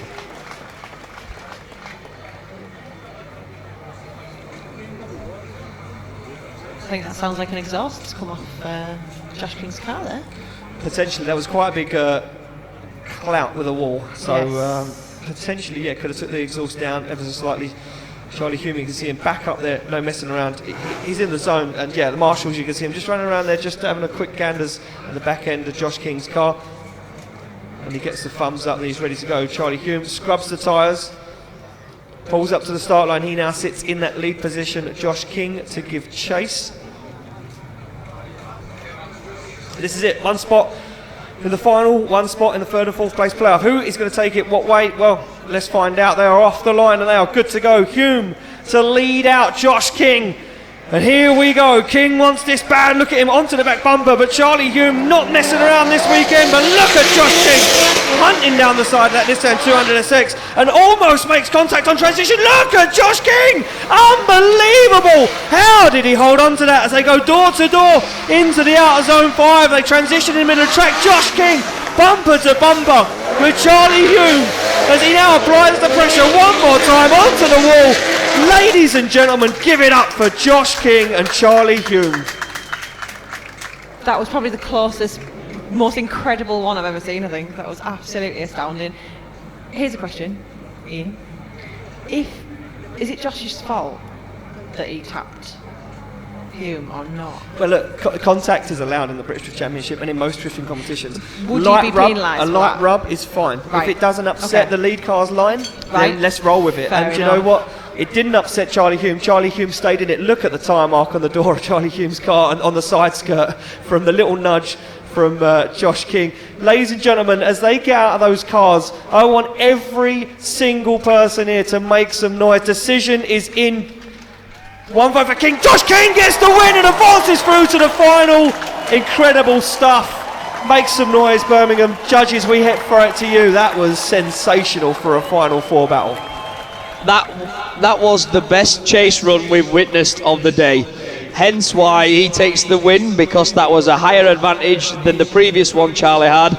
But yeah, fantastic driving from both drivers, and Josh takes the deserved win. Well, there we go, Sarah. That is it. That is the Final Four. Done. We know who's going to be in the 3rd and 4th place playoff. We know who's going to be in the final. It's going to be Matt Fountain to take on Josh King in the final here at round 4 of the British Drift Championship 2019. Taking the 3rd and 4th place playoff, well, it'll be Willie Hanna to take on Charlie Hume. That one could go either way. The final could go either way. No one could have written this script this weekend because none of these guys were really in the fight for it this weekend. One guy is brand new to the championship. He didn't even have a licence until 9 o'clock this morning when he stepped out on the grid. Incredible stuff. And you know what? I've nearly lost my voice already. We've still got 2 more battles to go, and we've got a whole day tomorrow of our pro drivers. And let me tell you something right now. If it is dry tomorrow, like it is today, and you're not here, you are going to miss something so spectacular that you are going to be kicking yourself for the next 5 years. Yes. Because we may never return to this. And I know it's been said from other drift championships all around the world, we're never going back, we're never going back. Listen, we are privileged to make a return here to the NEC Centre in Birmingham. We are We are absolutely. very, very privileged. And you know what? It's been very difficult. It's been very demanding for everybody. All the members of staff, our owner Matt, it's been very demanding. So we may not come back here again. This may be a one-off. This may be, a second off. Yes, But we have look, been once before. I'm grateful for being here. It's amazing. it's a privilege. Absolutely, it It's really a privilege. is a We've got the privilege. best seat in the house. We've the definitely best got seat the in the best house. seat Look, if you're around tomorrow and you're thinking, I don't know what to do Sunday, we've got the generic white guy. He's a famous DJ. He's DJing all day tomorrow, pumping out some serious Yes. tunes. He's even going to have a little mix tonight while we do the podium and let Awesome. you guys out in the paddock. We've got ball riding, we have got axe throwing, we've got trade stands, show cars, a food village and an open pits. Pro Drift. And also, we've got Pro Drift Academy here with their drift cars, so you can go out in a passenger ride or pay a little bit extra and drive it yourself. Look, Sarah, we couldn't have thrown more at this. We threw everything at this and the kitchen sink. This is Absolutely. the event of the year. On the line though, and making their way back up to the start line will be Matt Fountain, and look, he's going to make his way up for the final. We're waiting to get Charlie Hume back in the pits, tyres changed. Willie Hanna will be ready to rock and roll. He'll be making his way back out on circuit in a minute. Look, tickets still available on the gate tomorrow. Make your way down. Look, even if it's raining, regardless, go buy yourself a nice, decent jacket. Make your way down because we see practice from our pros earlier, and even in the wet, they were flying. And look, you come along this weekend, you're going to see a one-off drift car that you're probably never ever going to see ever again, and that's Aston Martin of Sultan Al Qassimi's crushed carbon fibre LSA twin turbo. It's something That special. thing is insane. I had a closer look. That crushed carbon fibre is insane. Insane. I've never seen anything And you know like what? it. Sultan is such a nice guy. He Come is. down, you go and meet him in the paddock. He will let you have a good look around the car, and you can get your hands on it, get a photo of it. That car is insane. Phil Morrison has turned up this weekend with his Toyota Corolla AE86 V8. That thing is a monster. It literally wants to tear the world apart. But not only has he brought that car down to put on show and drift this weekend, he's also brought all the toys from the stable. He's brought his Porsche down. Yeah. He's brought his M3 Evo with an S54 in it. He has bought all the toys. So come down, we've got plenty on show this weekend and plenty to come and look at. And like I said, if it's dry tomorrow, well, look, we see our pros in the dry on Friday and they were incredible. Unreal. I mean, look at the action today with the Pro-Ams. Absolutely unbelievable. Well, look, let's talk about someone who recently got a very, very, very big deal. She certainly has. So yeah, oh no, actually, sorry, we can't. We're going to go to a little interview with Tess Whittock. Unfortunately, we can't. Yeah, Monster Energy driver, claimed Monster Energy status this year. Hats off to her. I know what she's got in the pipeline for next year, and let me tell you something, Tess Whittock, she's not messing around for next year. No, she is awesome. If you haven't seen her drive, just Incredible. YouTube it, Google it. And she's got some good things in the pipeline. But ladies and gentlemen, look, I've been talking all day. I'm still not bored of it. You're probably bored of the sound of my voice. Everyone else in the tower is. But here we go. This is for the third step on the podium. Charlie Hume right now, he didn't even know he was coming to BDC just weeks ago. He finished second place at most of the events he attended, and here he is right now for third step on the podium. Can he take down Willie Hanna? Willie Hanna's done great things before at the BDC. Well, don't count him out of the fight just yet. We are ready to go. NEC, are you ready for the third and fourth place playoff? You have to do better than that for the final. Ladies and gentlemen, we are off the line. We are good to go. It's Willie Hanna to lead out Charlie Hume for the third step on the podium. And look at Hanna, absolutely flying.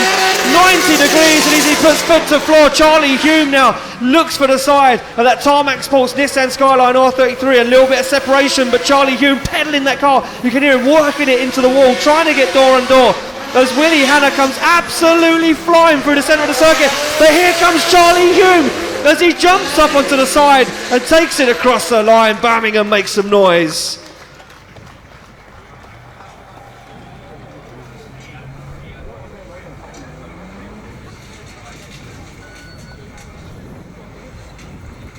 So there we go, those guys go back to the back of the circuit and back to the start line and are ready to do it all again.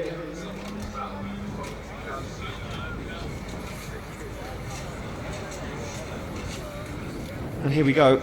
Charlie Hume sits in the lead position. Willie Hanna to give chase. And this is it for the third step on the podium. Who is going to be standing on the podium spraying a champagne at the end of the day? We're about to find out. They come off the line. It's Hume to lead in Hanna. And look at Willie Hanna, almost contact as Willie Hanna, super aggressive, jumps right up onto the side of that Kenda Tyres S13. Look at Willie Hanna, oh wow! And Willie Hanna gives him a nudge, but he keeps in it. Willie Hanna keeps in it as he gives Charlie Hume a nudge into outer zone 3. Willie Hanna stays with him as they transition in the middle of the circuit. Willie Hanna is hungry for the podium as he dives once again up onto the side of the S13 and across the line. Birmingham makes some noise.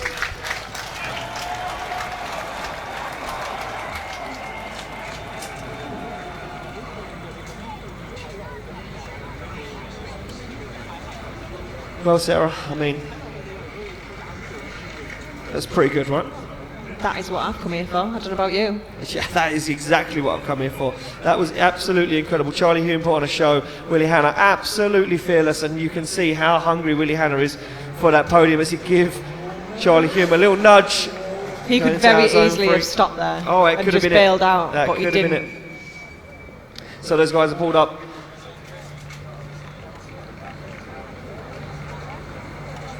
Are we going to get a result here, or are we going to do it at the podium? So all we need to know is, do we have a decision, or is it one more time? We look across to our judges. Judges, do we have a decision?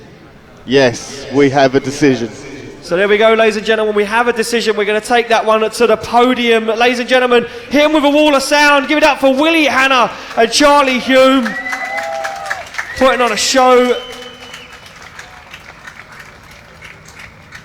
And we're going to send those guys back up, and we're going to give the decision at the podium for that one. So just a little bit more waiting there, Sarah. Just a little bit more waiting.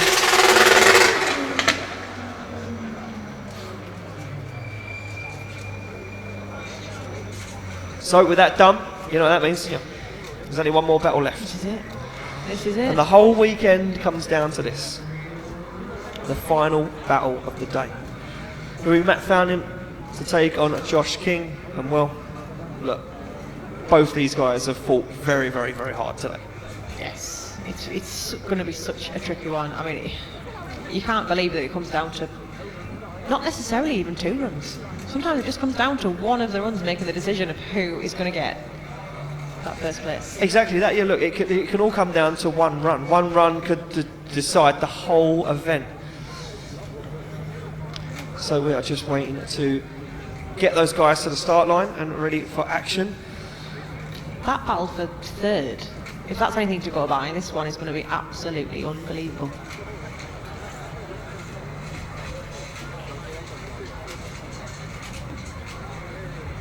So we're just going to wait for these guys to make sure they're ready.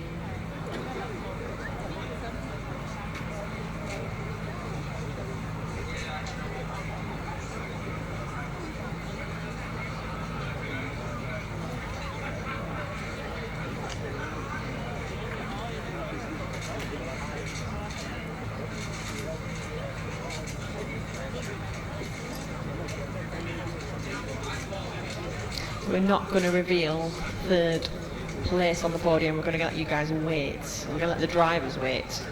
So we'll get the podium out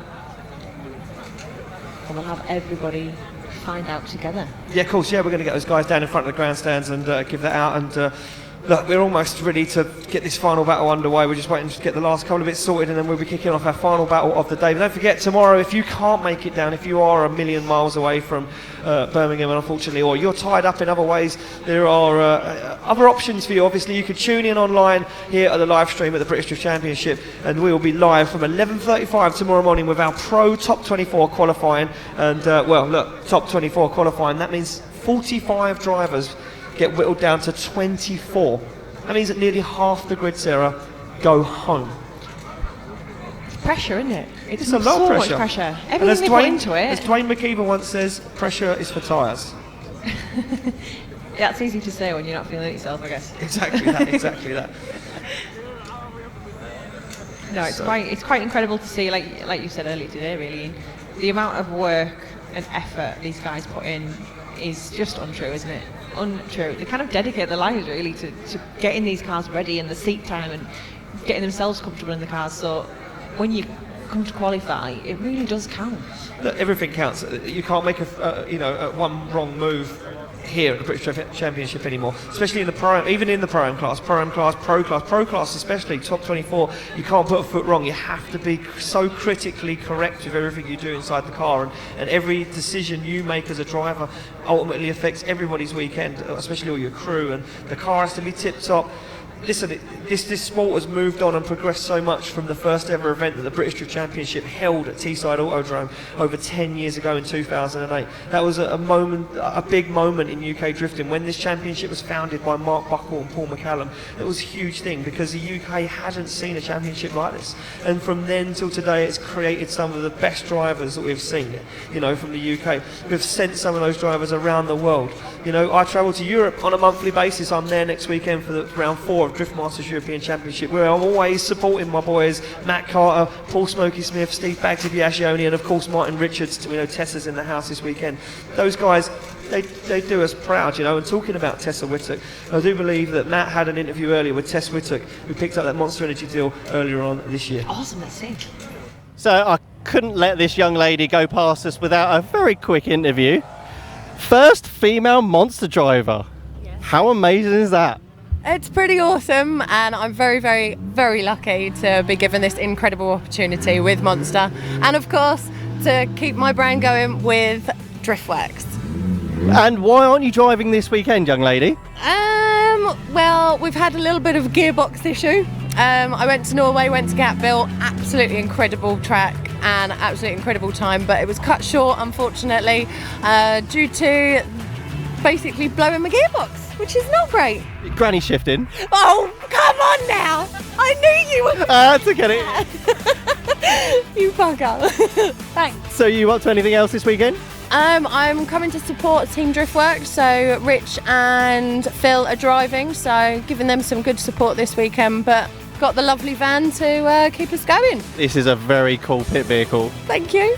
You'll see more of her this year. I was going to say, it might even be small enough that you can just drive around and sort of get around the rest of it and use it as a golf cart. Definitely, of course. And what other projects you got going on? Because I know you're doing some filming at the moment, aren't you? How much can you talk about that? Well, this little van may be something that you'll be able to see on television very soon. Yeah, coming on televisions near you.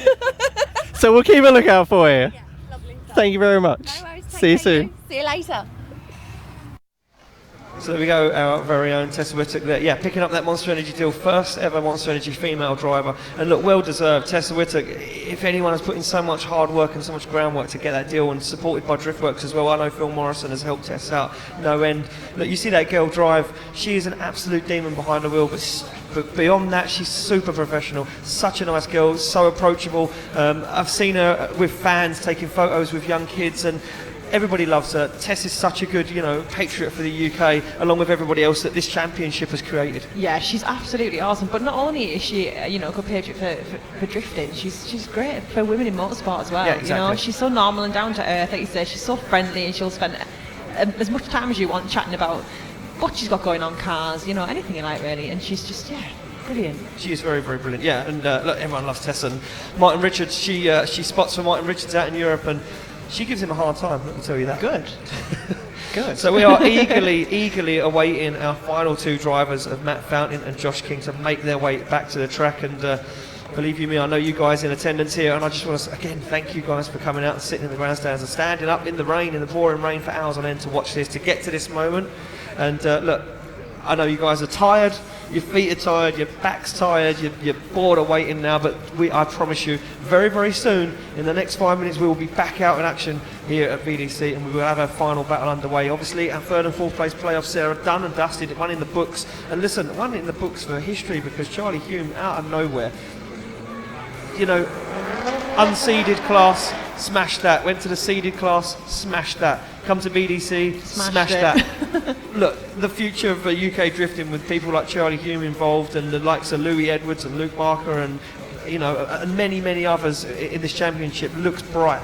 And people always say to me when I travel around the world, "What's the UK got good coming up?" And I'm said, "Well, give us a year and we'll show you." Because trust me, we've got some very talented drivers. So it looks like we're almost ready to come to the line. My start line marshal Toby standing next to me. He's ready to rock and roll, and we can see there Willie Hanna just showing you what he's got going on. Just giving you a little glimpse under the hood. So Willie Hanna eagerly awaiting to find out if it was him or Charlie Hume who took the third step on the podium, and it will mean the world to Charlie Hume, but also it will mean the world to Willie Hanna. Willie Hanna will want those points, and he'll want to get that.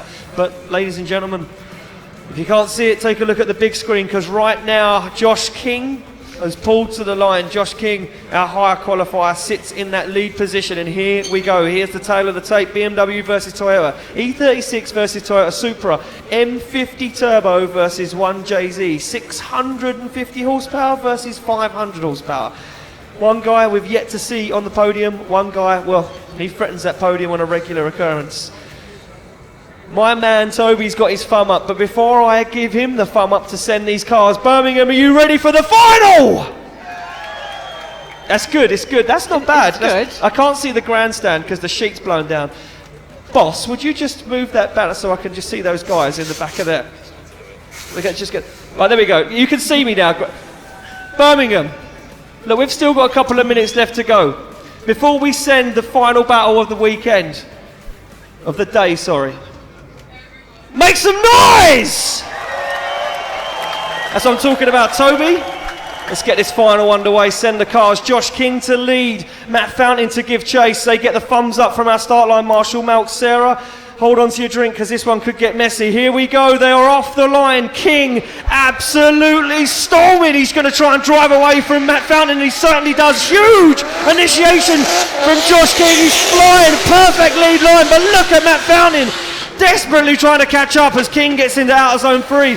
Matt Fountain lost, not even on the same screen right now, but Josh King sacrifices that outer zone to try and pull away as he gets deep into outer zone 6. King back onto the wall. Fountain desperately trying to claw him in, but Josh King is up and gone.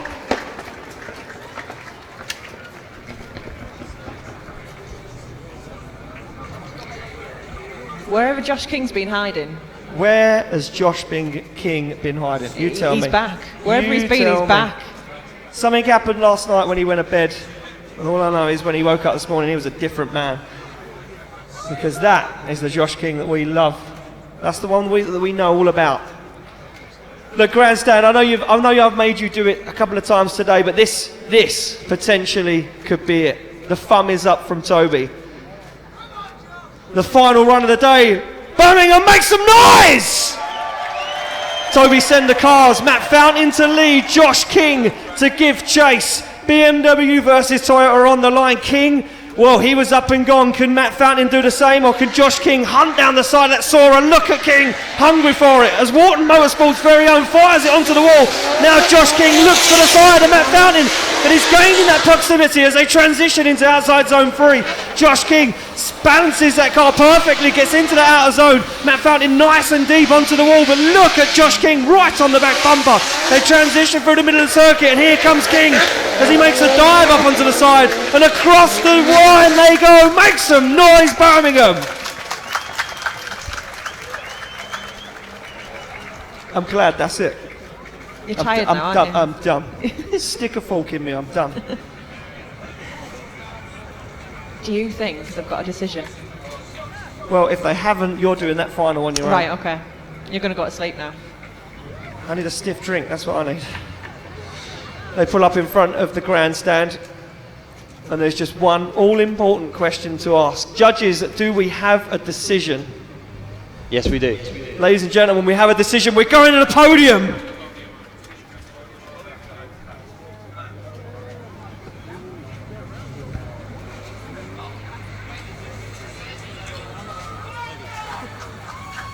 Make some noise for these drivers getting out of their cars. They have done absolutely amazingly this afternoon. We don't know what the result is yet. I think they're both deserved winners. Yeah, look at that. Just got the all-important piece of paperwork. I'm not going to leave the tower because I don't want to fall down the grassy bank. But ladies and gentlemen, make some noise for Josh King and Matt Fountain. What an incredible drive today those guys have had. Unbelievable action. Not also to forget Charlie Hume and Willie Hanna. Those guys put on a show. We're going to be quickly setting up the podium just in front of the big screen. Don't go anywhere. You guys are going to be able to see it all right in front of you in just a couple of moments' time. Sarah, look, we're almost done. Have you had fun? Fun is not the word, is it really? Like, how do you describe this? Well, I mean, is this supposed to be work? But look, don't say that too loud because someone might hear you. Look, yeah, this apparently is a job. I don't know how it works, but I've been getting away with it for the last 5 years, and I tell you what, I'm enjoying myself and I'm having a lot of fun doing it. So, look, yeah, I never come to work at the VDC or any other championship in the world and never have a bad day's work. It's always fun. I always enjoy myself because drifting, look, it runs through my veins. I love it. I live and breathe it. And what we see today staples it for me. Pro-Am drivers going door to door. Drift Cup drivers, a guy that probably to most of the paddock and most of the guys in attendance didn't even know until today, stepped up and found himself in the top 4. What a drive. Charlie Hume has literally blown the doors off the competition this weekend and stamped his authority on this championship. Looks like the podium is set up and we are almost ready to go. As soon as I get the thumbs up from the main man, the main honcho next to me, that I can release these results, well, I'm going to let you guys know.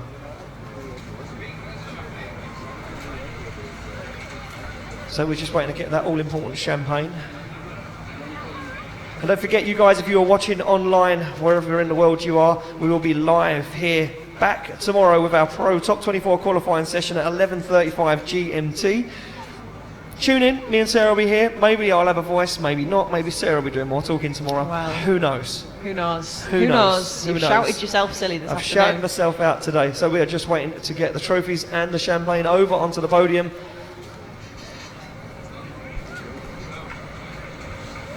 And then we are ready to go. We've got our hard charger to give out, our 3 trophies. We'll do it all again tomorrow.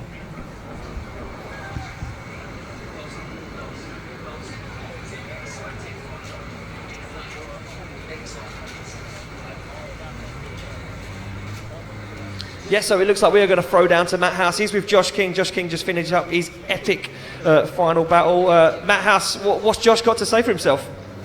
Well, what an incredible bout, and this has completely changed for you this weekend, obviously in your main car. Obviously having a chat with you yesterday in the practice, and you were saying how different they are, but obviously you seem right at home in this car. It's just an animal. I love it. It's so easy to drive, like Pro Performance, arms on the front, it just goes where I want it to. I know I've got the Extremes, I've used the S3s, and they're just someone else. You just plant your foot, it goes where you want it. Well, I was going to say, was that a totally different set of tyres that you've been using all day? Because the smoke and the power, you just disappeared. Well, I had a set of S2s the last battle, but I put them backwards for more grip. Didn't think I was going to get this far, and I had no tyres on wheels, so we had to rush around and get those on S3s. But this morning I had a set of wets, and it's just like driving in the dry on them wets, but they're good. Yeah. Incredible. Well, absolutely amazing driving today. Let's see some results. Back to the tower for a second and we will get some trophies. Thanks, Matt. Yeah, almost ready to kick off our podium. Just waiting to get the champagne down on the podium. We can't do a podium without champagne, No. Sarah. I mean, like, what kind of? Oh, there we go. We can see it down there now. Matt has got the champagne, and he's gonna do the difficult bit, because what normally happens on the podium is a driver forgets how to undo a bottle of champagne. Even if they've done many of them before, they get there and then they forget what's going on. Do you know what I mean? So we have to start it for them. Even though let's make it easy. They've just done all that driving all weekend, and They've done all that hard work, though. Let's make it they easy. still for them. forget. But ladies and gentlemen, before we get the podium underway, I'm going to hand out the trophy, the exciting Hard Charger trophy for today. And I think that everybody here will agree with me and Sarah and everybody else who come to this decision, that the driver who is going to be taking home the exciting Hard Charger from today, ladies and gentlemen, give it up for Louis Edwards. Louis Edwards, if you're around, come down, make your way onto track, come and see Matt House. He has your exciting Hard Charger trophy. An absolutely incredible drive and so well deserved. And guys, are we ready to do the podium? There he is. Ladies and gentlemen, there's Louis Edwards. Give him a round of applause. What a drive from that young man, and so well deserved.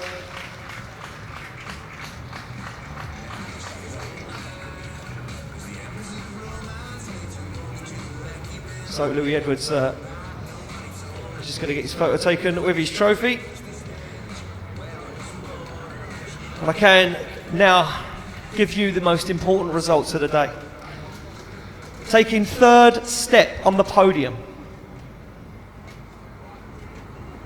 in an incredible drive in a Nissan. Ladies and gentlemen, Birmingham, give it up for Willie Hanna! But let me tell you, ladies and gentlemen, please raise the roof for the brand new licence, Charlie Hume. What a drive! Charlie Hume, absolutely incredible. But taking third step on the podium is Willie Hanna. That means there is just 2 more steps to go, and this is the big one. Taking first place at round 4 here at the Birmingham NEC 2019. It's Josh King! Ladies and gentlemen, give it up for second place on the podium, Matt Fountain. What a day, what a weekend. Sarah, I am absolutely done. I don't even know what to say. You guys here in attendance have been amazing. Our drivers, our track staff, everybody here, our judges have been phenomenal. Well, look, there is nothing left to say. Ladies and gentlemen, taking first step here is Josh King, followed by Matt Fountain, and third place on the podium, Willie Hanna, your exciting Hard Charger, Louis Edwards, and fourth place overall, Charlie Hume. Guys, we will be back live tomorrow at 11:35. Me and Sarah, we're done. We'll see you tomorrow.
We are Funk Motorsport, your heat management specialists.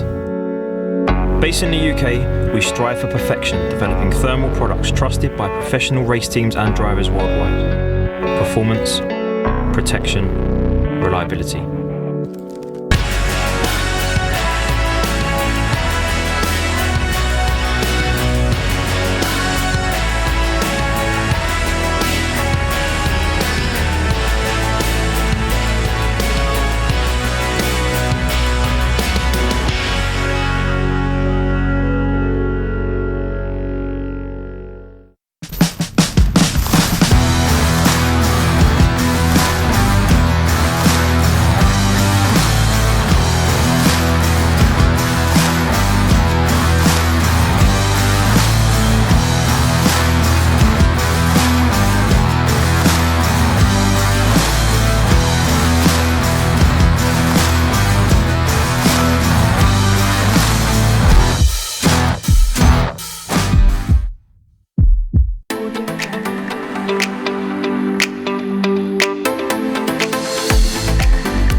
Tarmac Sports.